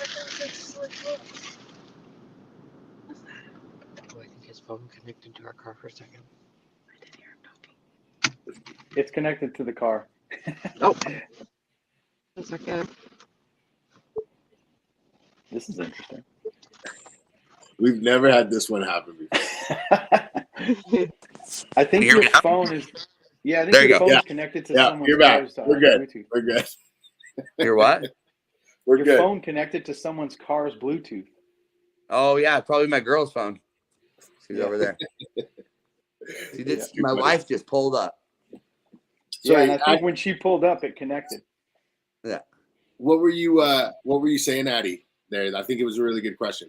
Oh, I was asking about distro and how how your products are doing outside of there. And you were saying that you guys were putting together a sales team and going to approach that now. Yeah, we're getting a sales team together up north. We've been doing really, really, really well, and then we're just hitting and like kind of relaunching SoCal right now too as well.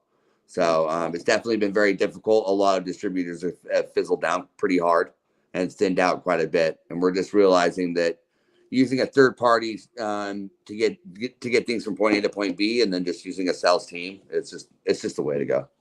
And then us handling up. Control your own sales. It's yeah. Oh, and then that way we're handling up north. So yeah, if you guys are, it's always smartest to control your own sales because you produce the product and you know it best, and you need that information to really sell it best. So it's for sure it's strong. And you can outsource all the other shit.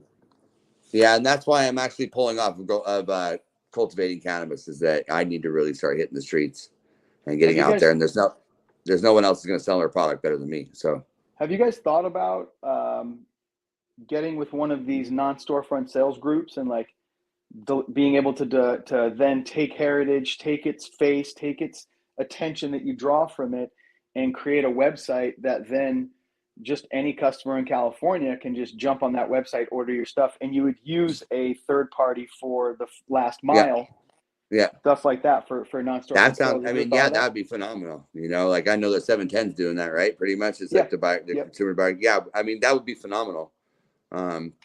We're just figuring out how to it's been a year and a half. We're really kind of just barely getting into everything about what we can do. First of all, it was just learning how to run a business when you're completely burned out from building a business. And so, that's our next maneuver.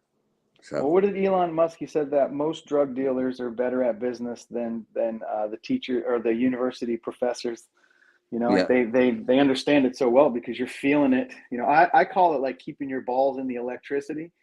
And it's like, if your balls are sitting in the electricity, when something happens, you feel it, so you learn.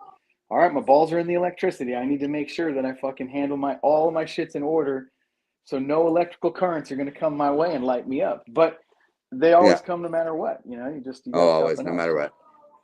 Definitely. So you guys are going to be doing that distro stuff. It's what I'm hearing and what I'm putting together is that you got a lot going on. You're getting into the new stuff. A couple new businesses. You have your existing stuff. Of course, you have Heritage. But then if you're going to jump into the sales part, you can't do sales without promotion and marketing. So it means it sounds like you guys have to really manage what you're doing very, very closely. Otherwise, you're going to tip in one of these other directions. So it is go time for you guys. It sounds like I definitely, I use like our marketing is coming through. Here comes my little kiddo. The marketing that we're using to be able to get ahead is that it's my hard labor. So marketing is going to get paid by this other entity that we're bringing in to do this fresh frozen thing. They're going to pay for just to get us get up and running, do a big promotional shootout of like the fresh frozen harvesting of our company, and really start getting like really what we haven't been able to afford really out front. So we know that very well. Like you haven't seen like big videos of our team. You haven't really seen big videos of our store yet. You haven't really seen any of that. And that's our next big push, is like really being able to get people to tell our story and, kind of go through that. And, I think we were playing in oh shit mode for quite some time, to where now I think we've downsized a little bit. We've kind of hyper focused and kind of stopped making so much hash that we, we're just making hash, that to where the team's getting out again. Bell's starting to teach more classes.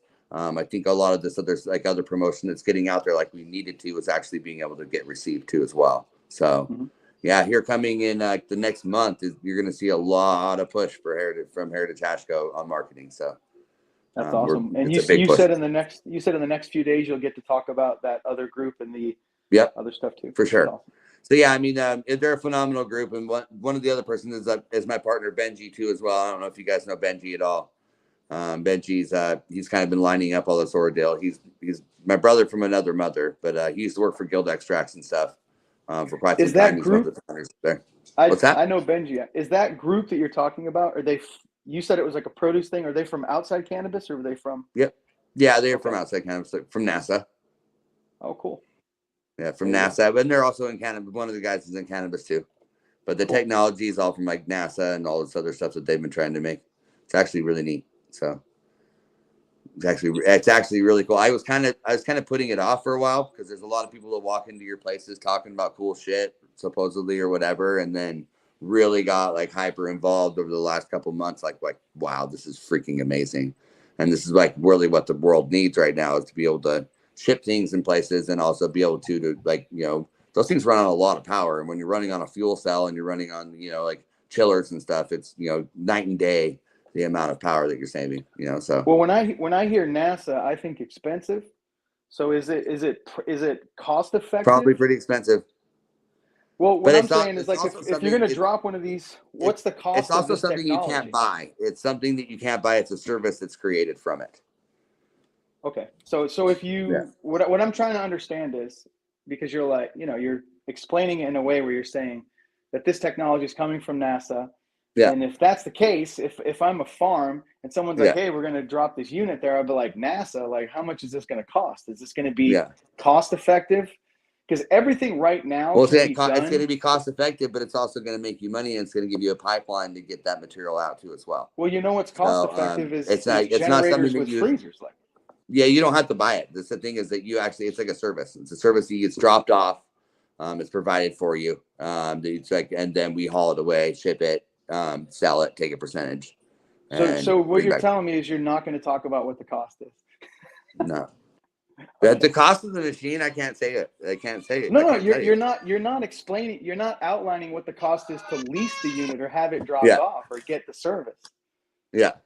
Because that's what I'm wondering is like, what does it cost? What would it cost if I was like, hey, you gotta wait. Well, it's like I got 7 farms and they're ready to go. Like, what does it cost? That's what I'm wondering. So I can't wait to hear that, because that's the most interesting. It's good. I'll let you know, and I'll pipeline you into this a little bit personally about it. But I would say, I've seen too that Matt and I think it's Cryotech is what it's called or something, like the one that Chris was involved in. Yeah. Chris from Clear, I guess Matt has one that's like a harvester. That's a new unit that uses like some other system, and they've been talking about that for a couple of years. It sounds like these two things would go very well together, but I think so. That's cool. Well, I can't wait to see this shit. I want to hear all about this. So when are you going to announce it's actually really dope. It's really dope. So will you announce it on your Instagram, or where are you going? Yeah, we'll release it on Heritage. Okay. And we'll be releasing a little bit more. I mean, I think there's also some hype being built too within marketing before it actually gets thrown out there too as well. So I like Yeah, it. I'm excited. I mean, it's a new endeavor for me. You know, I'm kind of getting into the pick and shovels type of ordeal, into the service ordeal. And I'm trying to take a lot of like my knowledge of being able to run a cannabis business and run a micro business and do the extracting thing, and taking a lot of the lessons that I've learned and not learned and made the mistakes, to really approaching this to being able to help people in their success, you know? And so being able to make sure that it's kind of cut and dry. I mean, a lot of us are just barely getting into like how the stuff really should be stored, how it should be really packaged, how it can be harvested fastly and not being murdered. You know, there's a lot of like tech that's, you know, that people, you know, also that they look down upon, but also at the same time too, as well, is when it comes down to like harvesting a lot of like acres of weed. You know, sometimes you've got to be able to, you know, handle some certain things in certain ways, you know. So I mean, your labor forces behind harvesting fresh frozen for solventless extraction, fucking brutal. You know, it takes a lot of time. You know, you have to be, and you have to shift a lot of people's mindset on how they harvest. You know what I mean? And Yeah, that's but I a think big if you deal. compare, if you compare the cost of harvesting for fresh frozen to the cost of harvesting for flower, and then you add the time and the duration of time, because we all know that time is very expensive.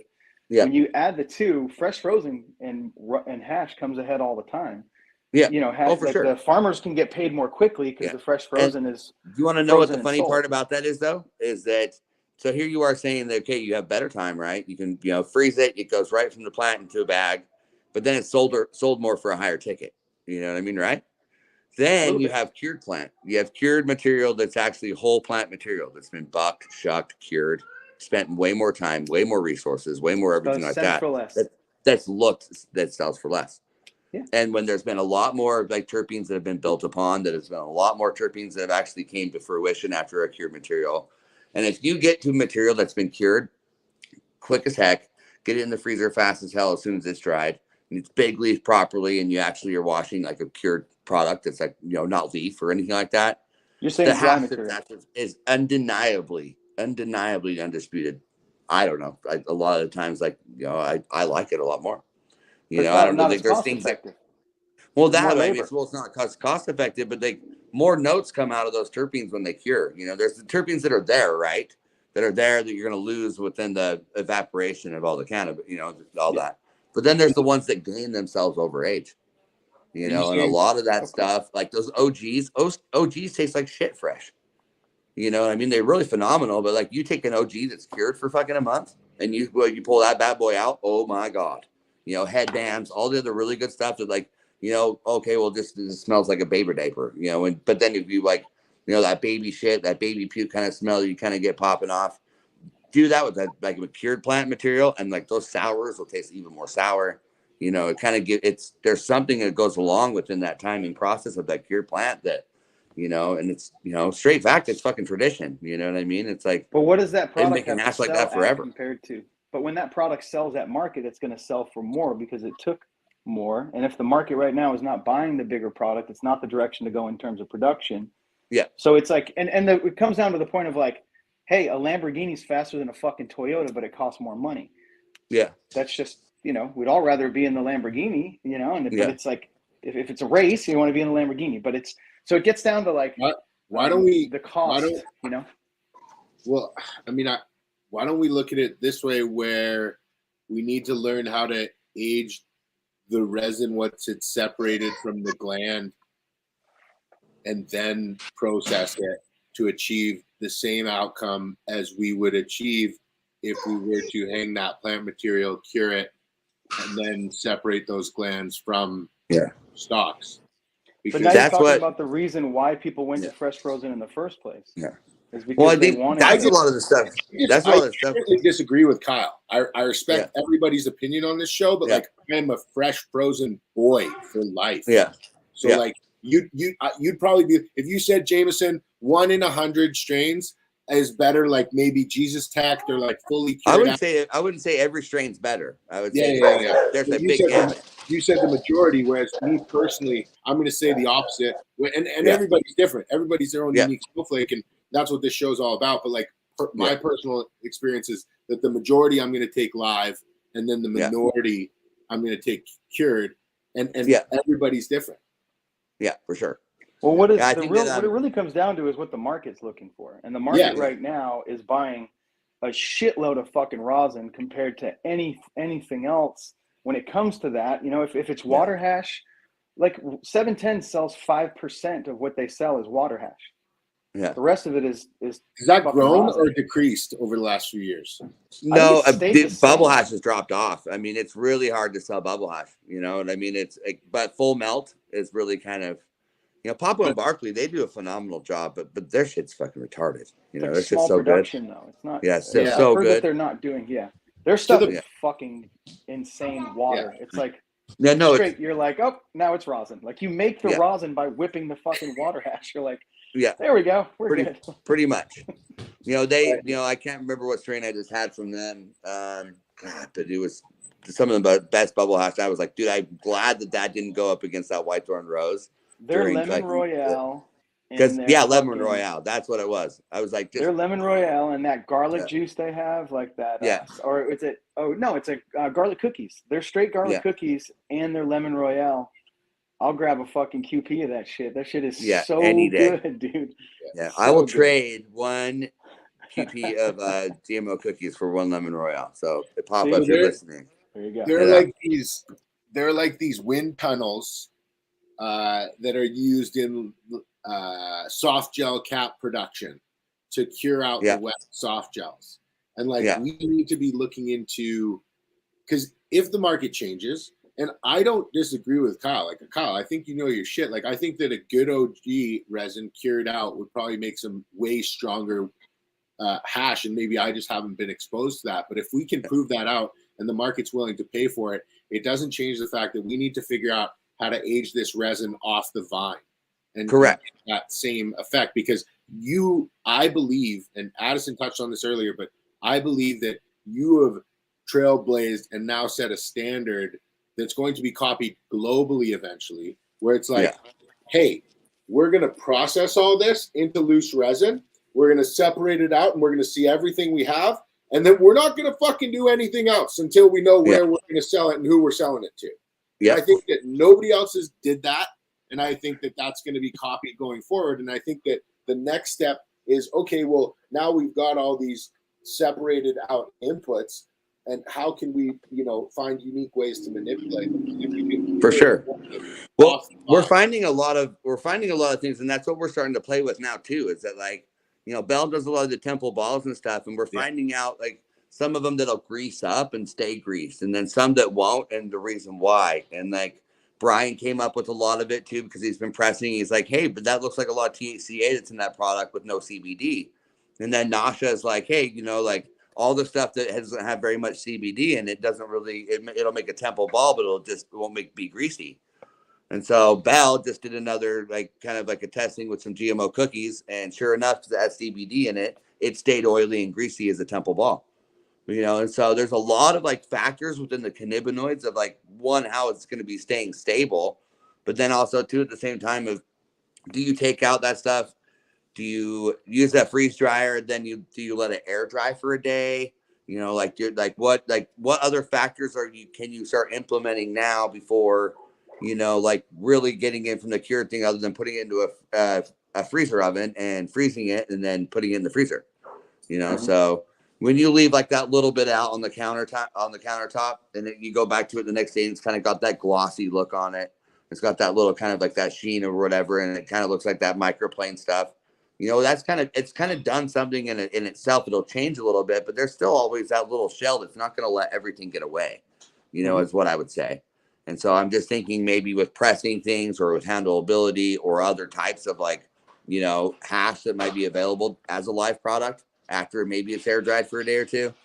Those are new products that haven't been really even dove into that much, so lots of fun shit to play with. Yeah, no, it's definitely something that I always talk about the fact that the numbers guys that are brought in with the investors that are buying these businesses and getting this shit, as soon as they hear about water hash and how you can take a perishable product, which is a flower product, you can take flour and now you can halt the perishability by turning it into a water hash and sticking it in a freezer. Yeah. And you can slow that process down and get your wits together and now start breaking that product down and putting it out or selling it out in other ways. And when these guys figure this out, you see them light up. They're like, oh, Yeah. I didn't know. Because, you know, they all know that, like, every one of those numbers guys, like, well, what the fuck, man? Like, the distro's not moving the flower fast enough, and the flower's going bad. Now we're getting complaints from the dispensary that the flower doesn't taste right because it's sat for too long.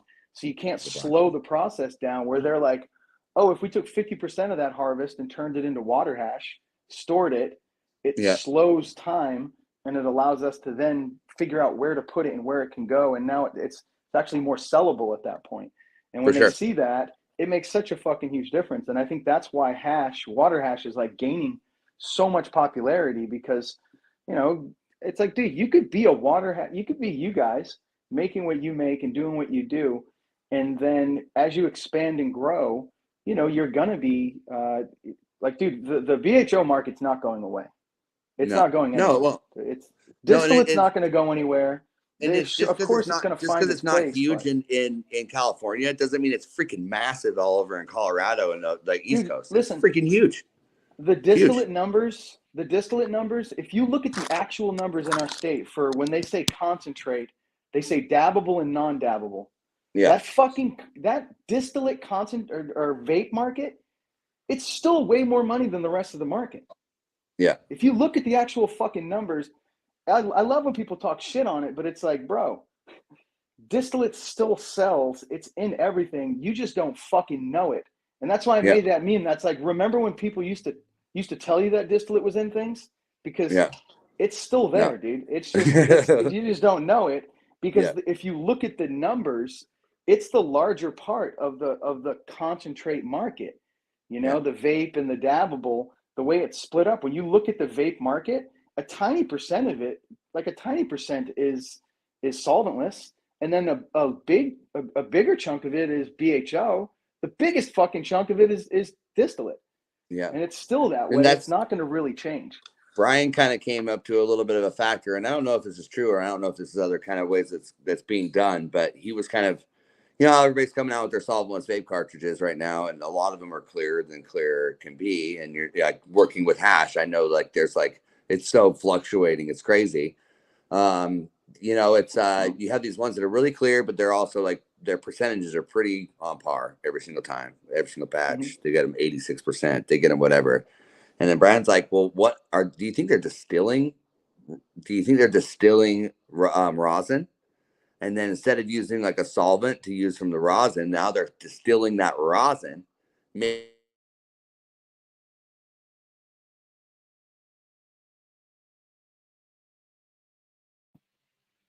That would be crazy. Are we there? Yeah, you're back. All right, there we go. So are they distilling rosin? Yeah. Did you hear me? Yeah. So yeah, we don't know like what are people kind of moving into that factor now, like of taking rosin that might not be looking like the shit and then making that doo-doo butter into something that's nice by distilling it. Have you guys heard of anything like that? There's no regulation. I mean, that we have is the community to shame a product into failure. I mean, we saw a product called Full Melt come out in Canada, and it was a distillate and rosin blend. Yeah. You know, and there's no like they got no penalties. There's no fines. There's nothing like that. It's just the community. You know, community backlash was all they suffered. So I think we have to watch out for that. I think those theories are kind of the same as like the cops when they're like, they're putting fucking cocaine in the weed. It's like, dude, cocaine costs more money than weed, and you don't give drugs away for free. So you don't make steak. You don't take steak and make hot dogs out of it.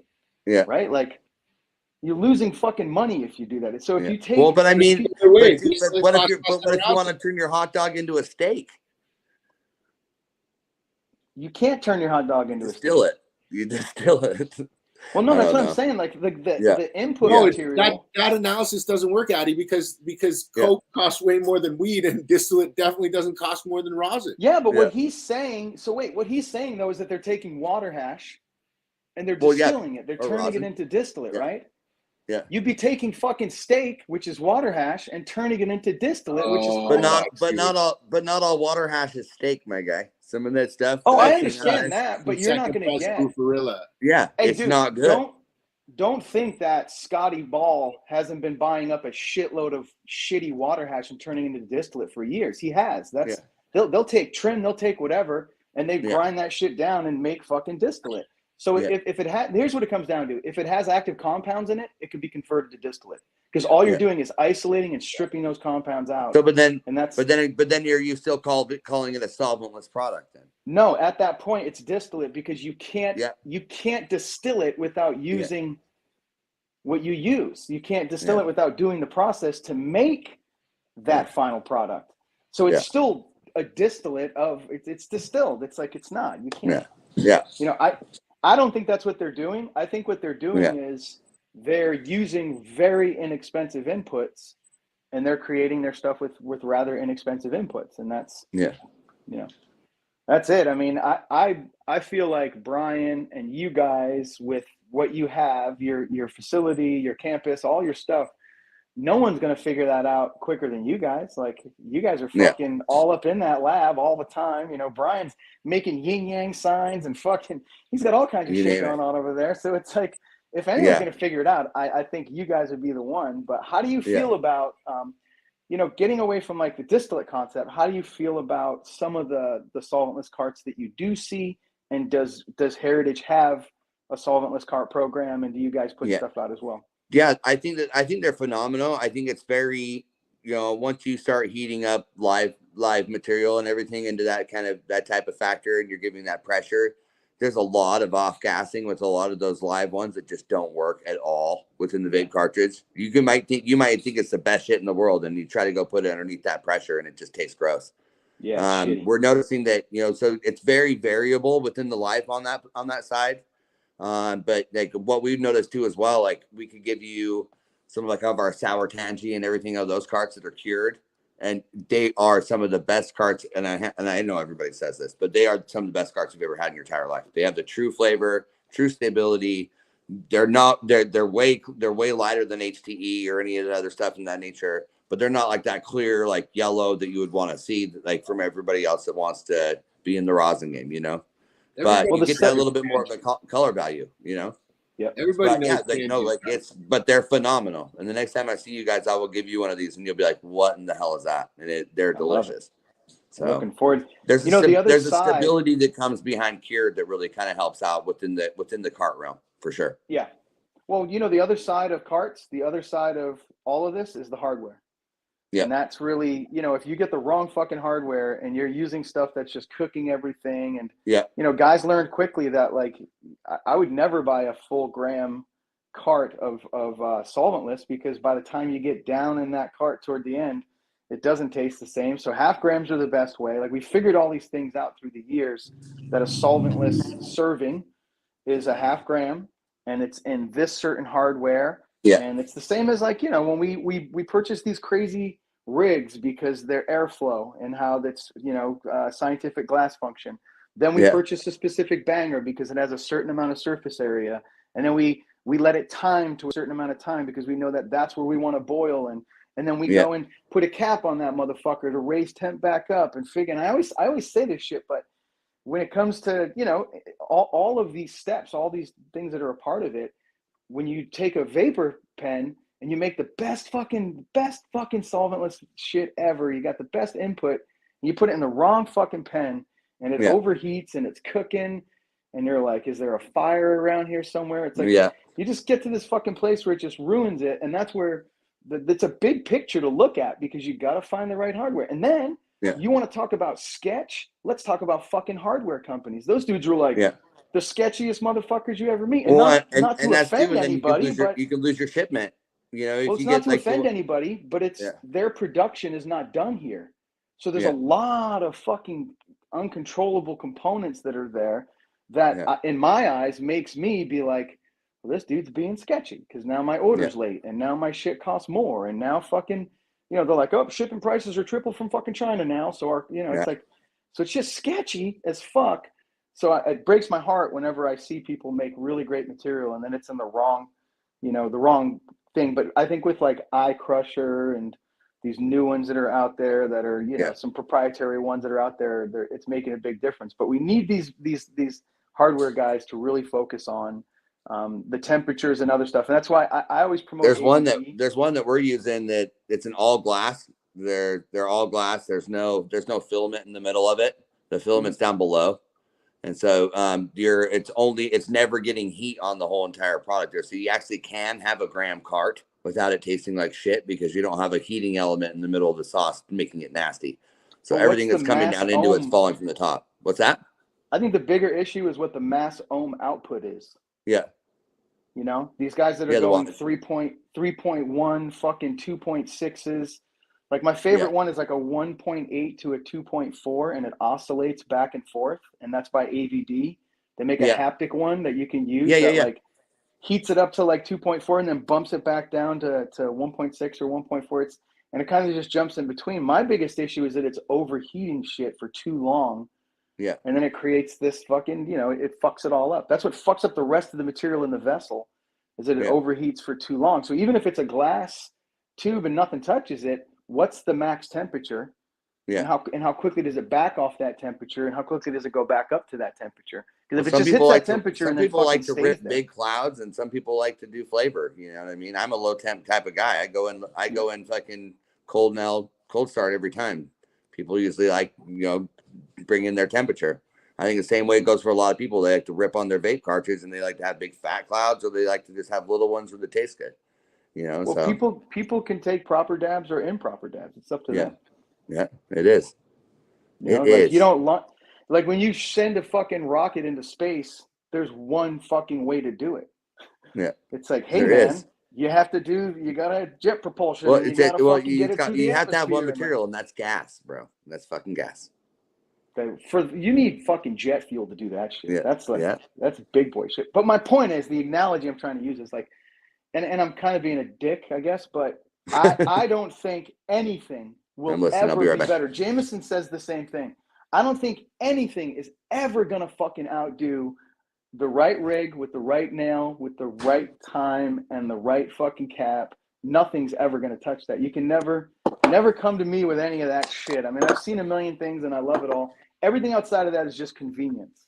If I want to bake a fucking cake, I got to do it in an oven. I can't put it in the sun and pray to Jesus and hope that fucking, I'm going to build it's like, no, dude, you make a pizza in a fucking brick oven. You cook a fucking you know what I mean? There's a certain way to do shit. It's an unarguable point. You put enough heads in a room, and you put 100 heads in a room, there's going to be like 95 torches in that room.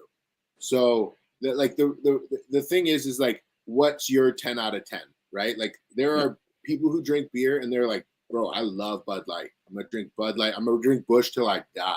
And they're like, they're like, what? You don't want this like banana, orange juice, pineapple smoothie? And they're like, no, I want a Busch. And everybody's different, but all the beer drinkers who love beer will get to a point and they all go, dude, there's only one way to drink beer. And these are the really good beers. And we kind of shit on that. And so we just have to understand that, like, I know Quartz isn't going anywhere because I've looked everywhere. And there's no way, and you have too, Addy, and so but there has to do with how people grew up and the flavors that they were absorbing during like really key and important points in their life. Like I find I will meet people who are very, very tied to like the earthy aspects of traditional hashish. Yeah, like the sandalwoody, that type of flavor. I personally remember experiencing many times in my youth, but by no means am tied to the point where I'm reaching for that over some live rosin. So but I mean everybody's different. But I think that going forward, we're going to continually see like a rise in extract consumption. Yeah. And at first I was like, and up until very recently, I was like, we need to like bring down the walls between solvents and solventless. But in reality, like it pays to have a back and forth. There's always East Coast, West Coast. There's always, it is what it is. But building up the extracts community, my goal over my lifetime is just to make sure that we're not all smoking pens. And And I think that a lot of people will end up going to like, you know, the new Proxy. You can basically like that's Those are dope.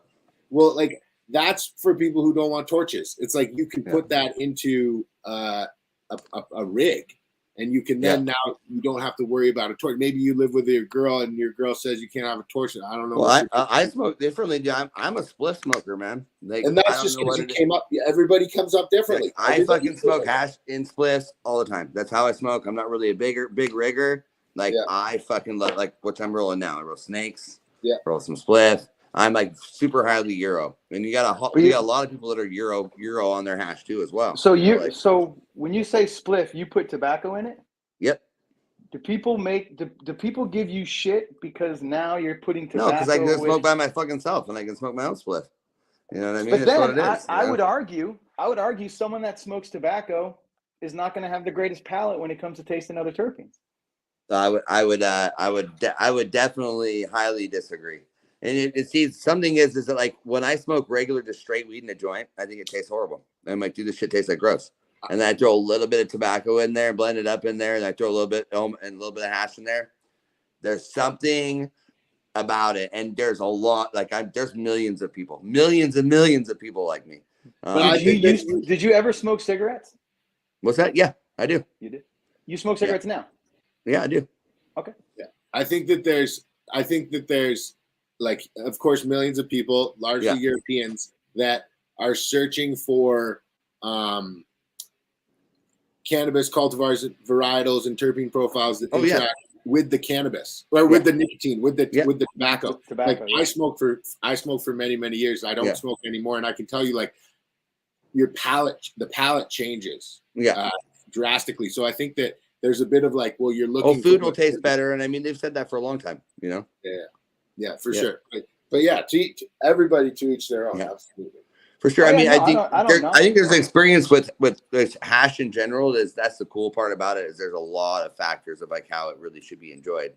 A lot of people, just really with people within like the rosins, a lot of people, aren't really a rosin head, but they're a hash head, and, there's a lot of people that are it's just the way that it is. And I don't know what it is. And I wish I could explain it, but it's like, every time I roll a split or anything like that, man, it's just, it's top notch. And plus I love dabs. Remind you, like, all my sweaters from when I was a younger kid have burn marks in the front of my hoodies because I was taking knife hits off the fucking stove for so many years that, that's how I was like smoking hash, like continuously.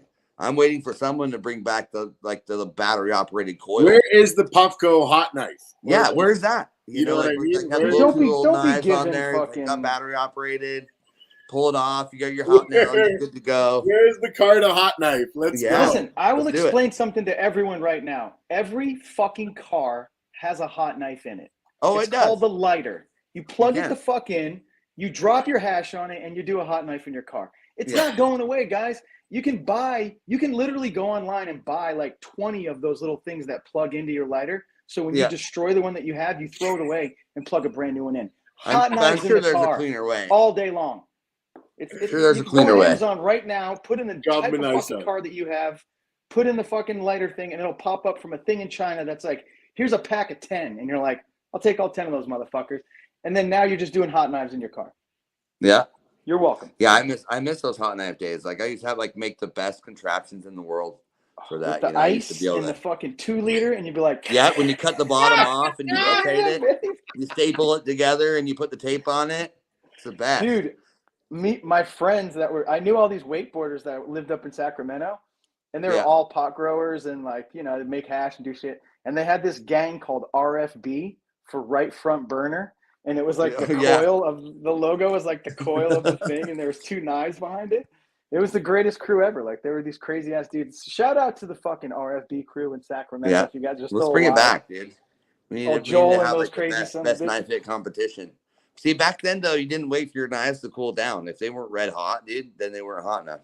Hey, Jameson, you know what we should do at Legends? We should have a hot knife station where you can fucking come up and just blast out with some hot knives. I'm doing it. I'm announcing it right now. Let's do it. You mean I'm announcing it here right now? See if there was just some temperature controlled, make some nice little paddles, back in the day. Remember the glass? I know glass makers started making glass paddles and then you could I had them. fucking I had smash. fast paddles. Oh yeah. Yeah. I got a trumpet still. So you want to hear a funny thing about knife heads is that my folks, like before I left my house and moved to Alaska, I took this pair of my mom's nice stainless steel knives, and they ended up finding them in my room that they're burned on top. And still to this day, when I go eat dinner at their house, for some reason it's at my plate stating, and I sit down and there's those knives, that one knife with the burnt top that they've resurrected and kept. And I mean, and it still comes up in the story of like, why is this knife burnt? You must have been doing some crazy art projects and blah blah blah. I'm like, Mom, you didn't know? Like, we had a stove in our garage when we were growing up, so we were able to hang out and fucking do that because big Mormon families had to cook 2 turkeys, so that was what that's really why there was a stove in the garage. So, oh fuck yeah, it worked out well for me. Yeah, hot knives are definitely a rite of passage. When I meet like.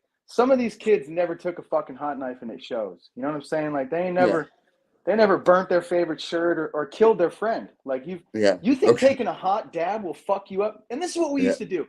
Me and my stupid ass friends, we would take a hot knife and then we'd have a skateboard there and we would see who could do the highest ollie and hold the fucking hit. Yeah. And it was like a thing. We would just pass out. You'd be like, and then you'd fucking crumble and just knock yourself out. Oh yeah. And because we were so stupid.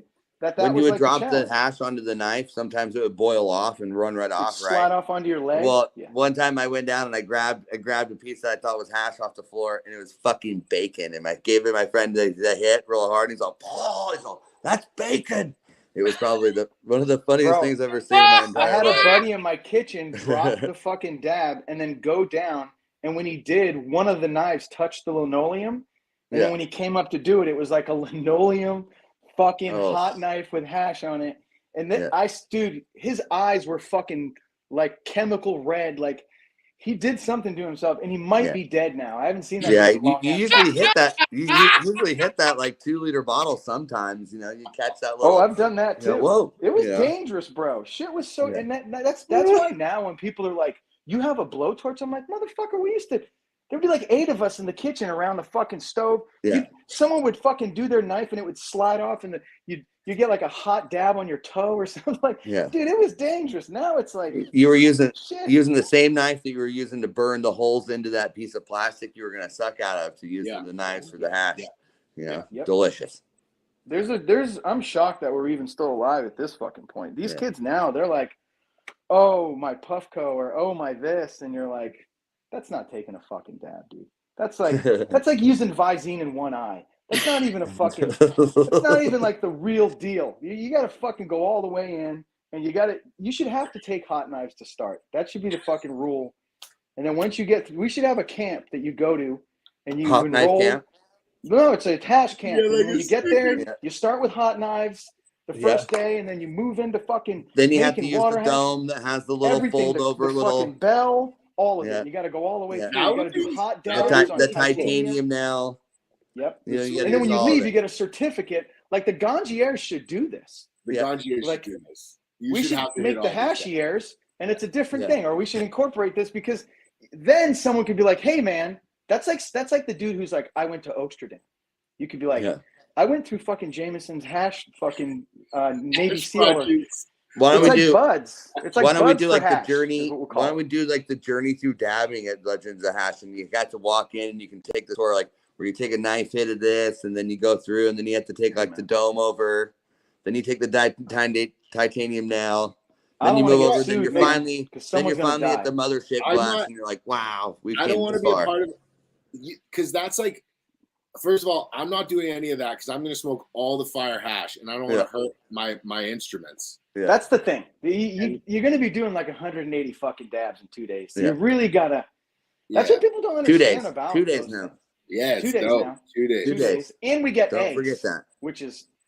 It's great. Poached eggs and hash? Are you fucking kidding me, dude? Like, sounds pretty good to me. It's going to be epic. That's on my birthday, right?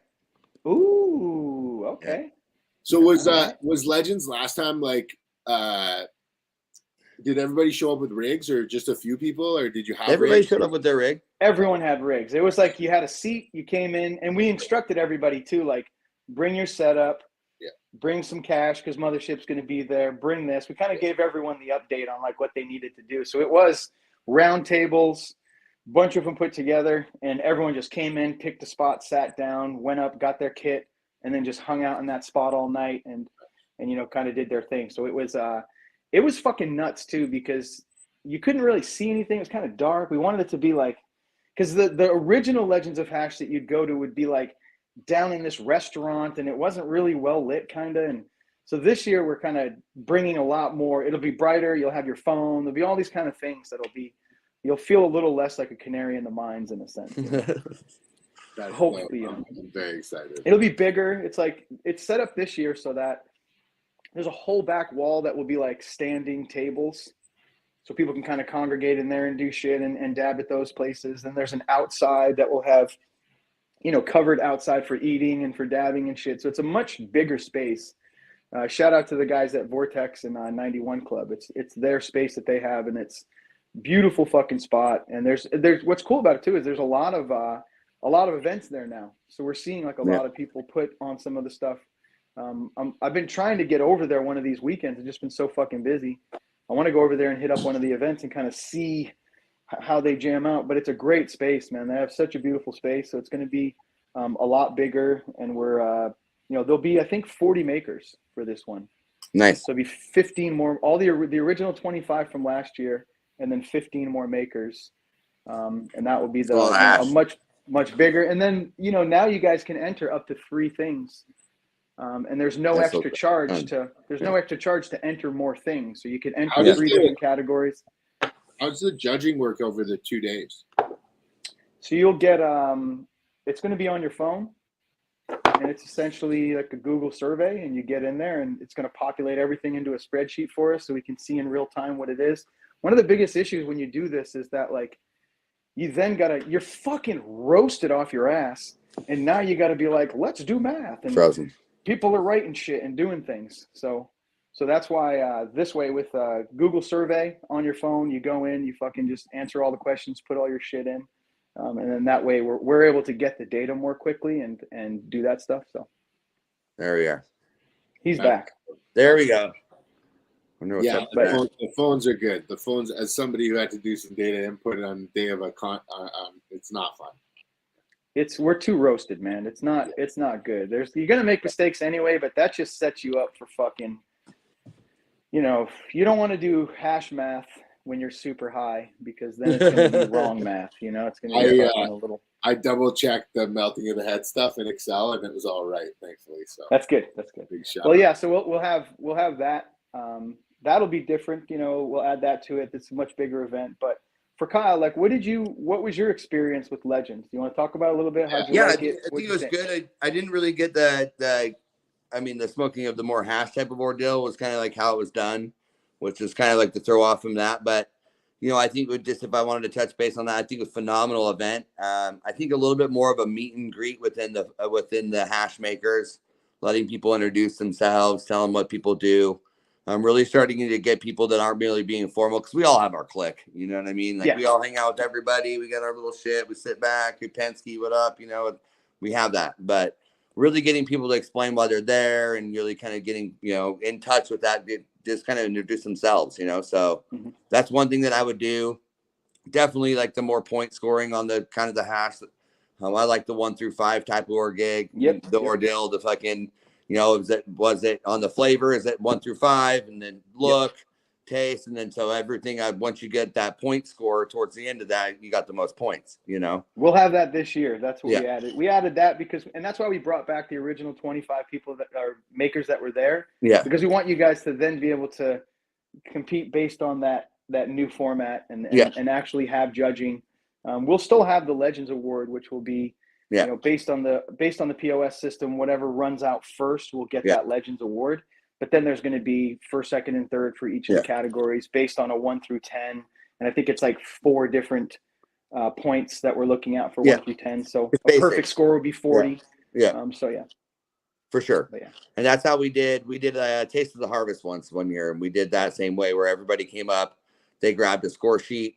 They went up to the jars, even themselves, and like would pull the nuggets out of that jar themselves And, by the end of it, after everybody smoked, like me, they went back, we just added up all the numbers, and that's the person that won. And I've never seen more high school weed over like anything. When I woke up that morning, there was just piles of fucking weed all over the tables everywhere, and so many joints and everything. It was like crazy to see. Like usually that's like beers at an event or whatever. After a party, yeah. Yeah, and it was just weed piles, just like dank nuggets everywhere. And that night it was like super moist, and so all the weed was just ruined, So I think people left it there. So they woke up and it was just disgusting. Like, nowadays, after events, it's like everyone's so roasted that you lose your caps, and your pearls, and all your other shit because you leave them in these ISO soaks, and you're like halfway down the highway, and you're like, "Fuck, man, I left my marble, bro." And like that's kind of the new one of that is that you're like, dude, I got back from this event. I got to show you a picture of it, Jameson. I have some fucking cap. I don't know where the fuck it came from, but it's like I think it's a Quave. For like a fucking, but yeah, I'll show it to you. But yeah, you just randomly now, you're like, what the fuck is this thing? Because you have an ISO thing. You can have a little box. Someone will put their shit in your ISO soak. Yeah. Yeah. So it's like a ground score from the show. I'm missing a cancer marble. I snagged the last one of the cancers, the crab on the marble. So if you got one of those, but I did. I'll send you a picture of it. You know what? Sure. The reason why I'm saying this to you is because I saw you taking a dab video. There was a video of you at the event. And it was the cap that you were using.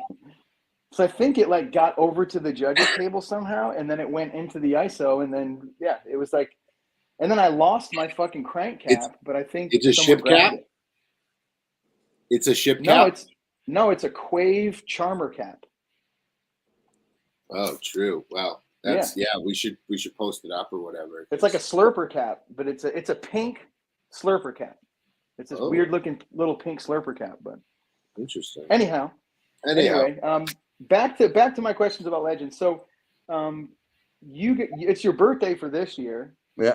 So, are you gonna come down and celebrate your birthday down here, or what are you gonna do? I would love to. Yeah. Awesome. Okay. Yeah, I would love to, for sure. We'll have to sing "Happy Birthday" to you all. So I'm gonna make sure that we have name tags because I want you to be able to meet everybody because that's a very good idea. And then we'll sing "Happy Birthday" to you at the event. Thanks. And then you'll have 150 people singing "Happy Birthday" to you. That'd be pretty good. That'd be awesome, man. Phenomenal time. Yeah. So are you?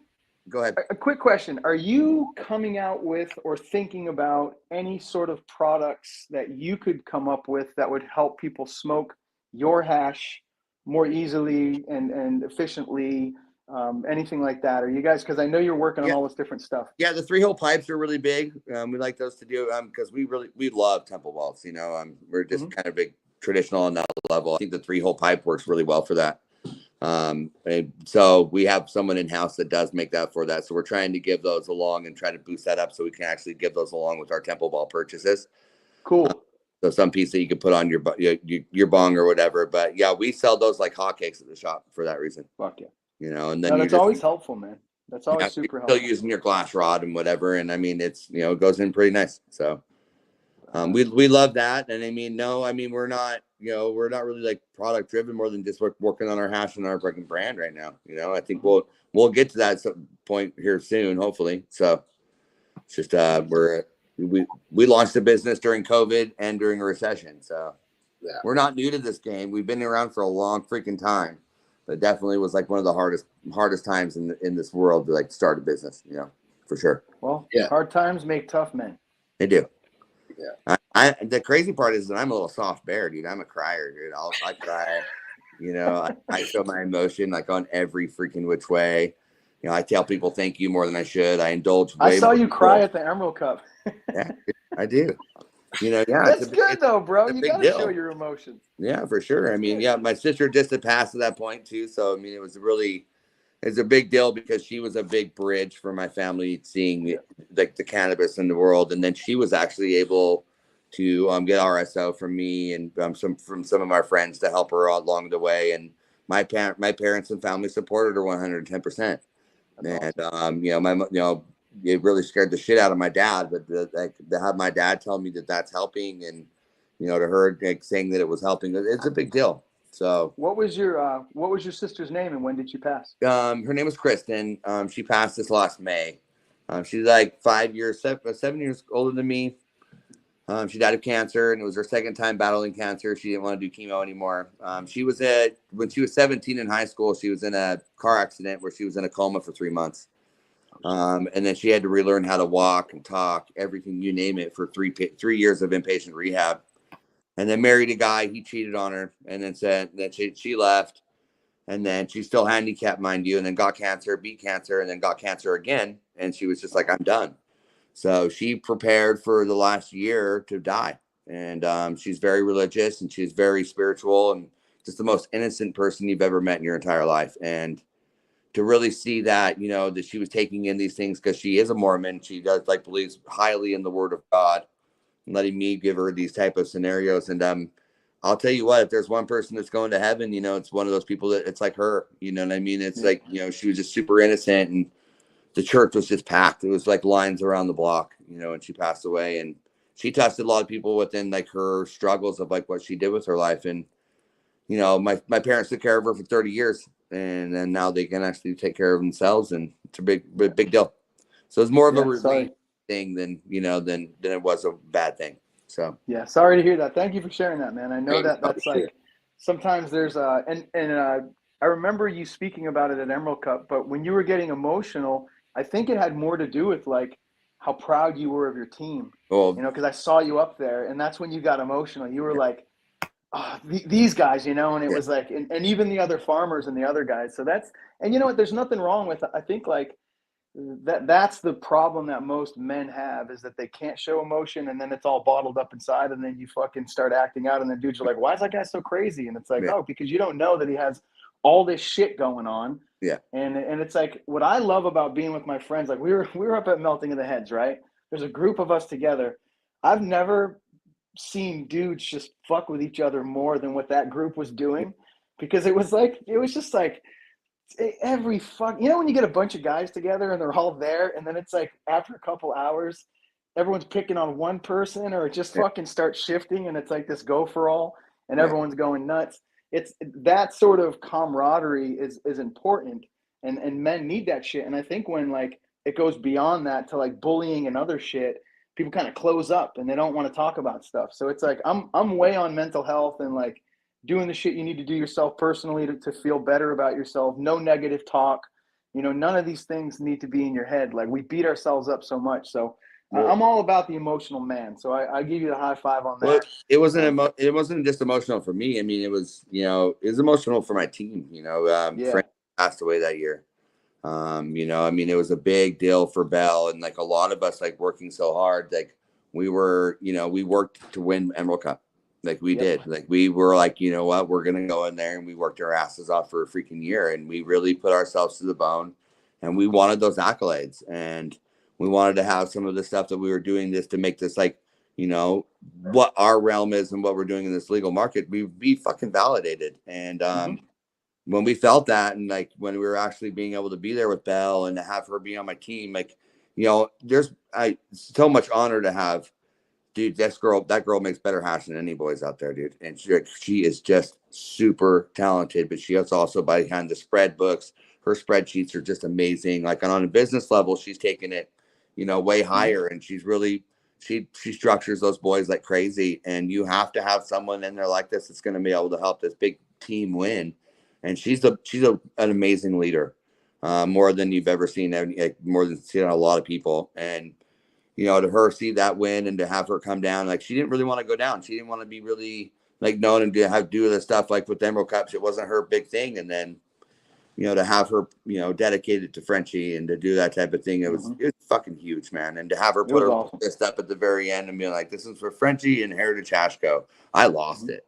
I was just like, dude, girl, that's that was the shit. It's one of the best. Girls do make better hash than guys. I got to admit, there's something about they do, just the gentleness of it, or something that's because look at Papa's. Yeah. What's her name? Wook Sauce's girl Alice. in there.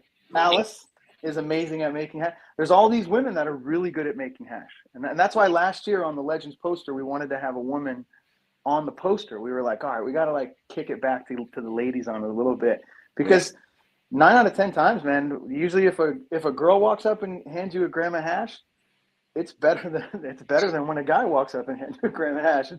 It's already, you know, like, and the quality of it's always been fucking better. So I definitely can agree with you. Like, and she makes amazing stuff, man.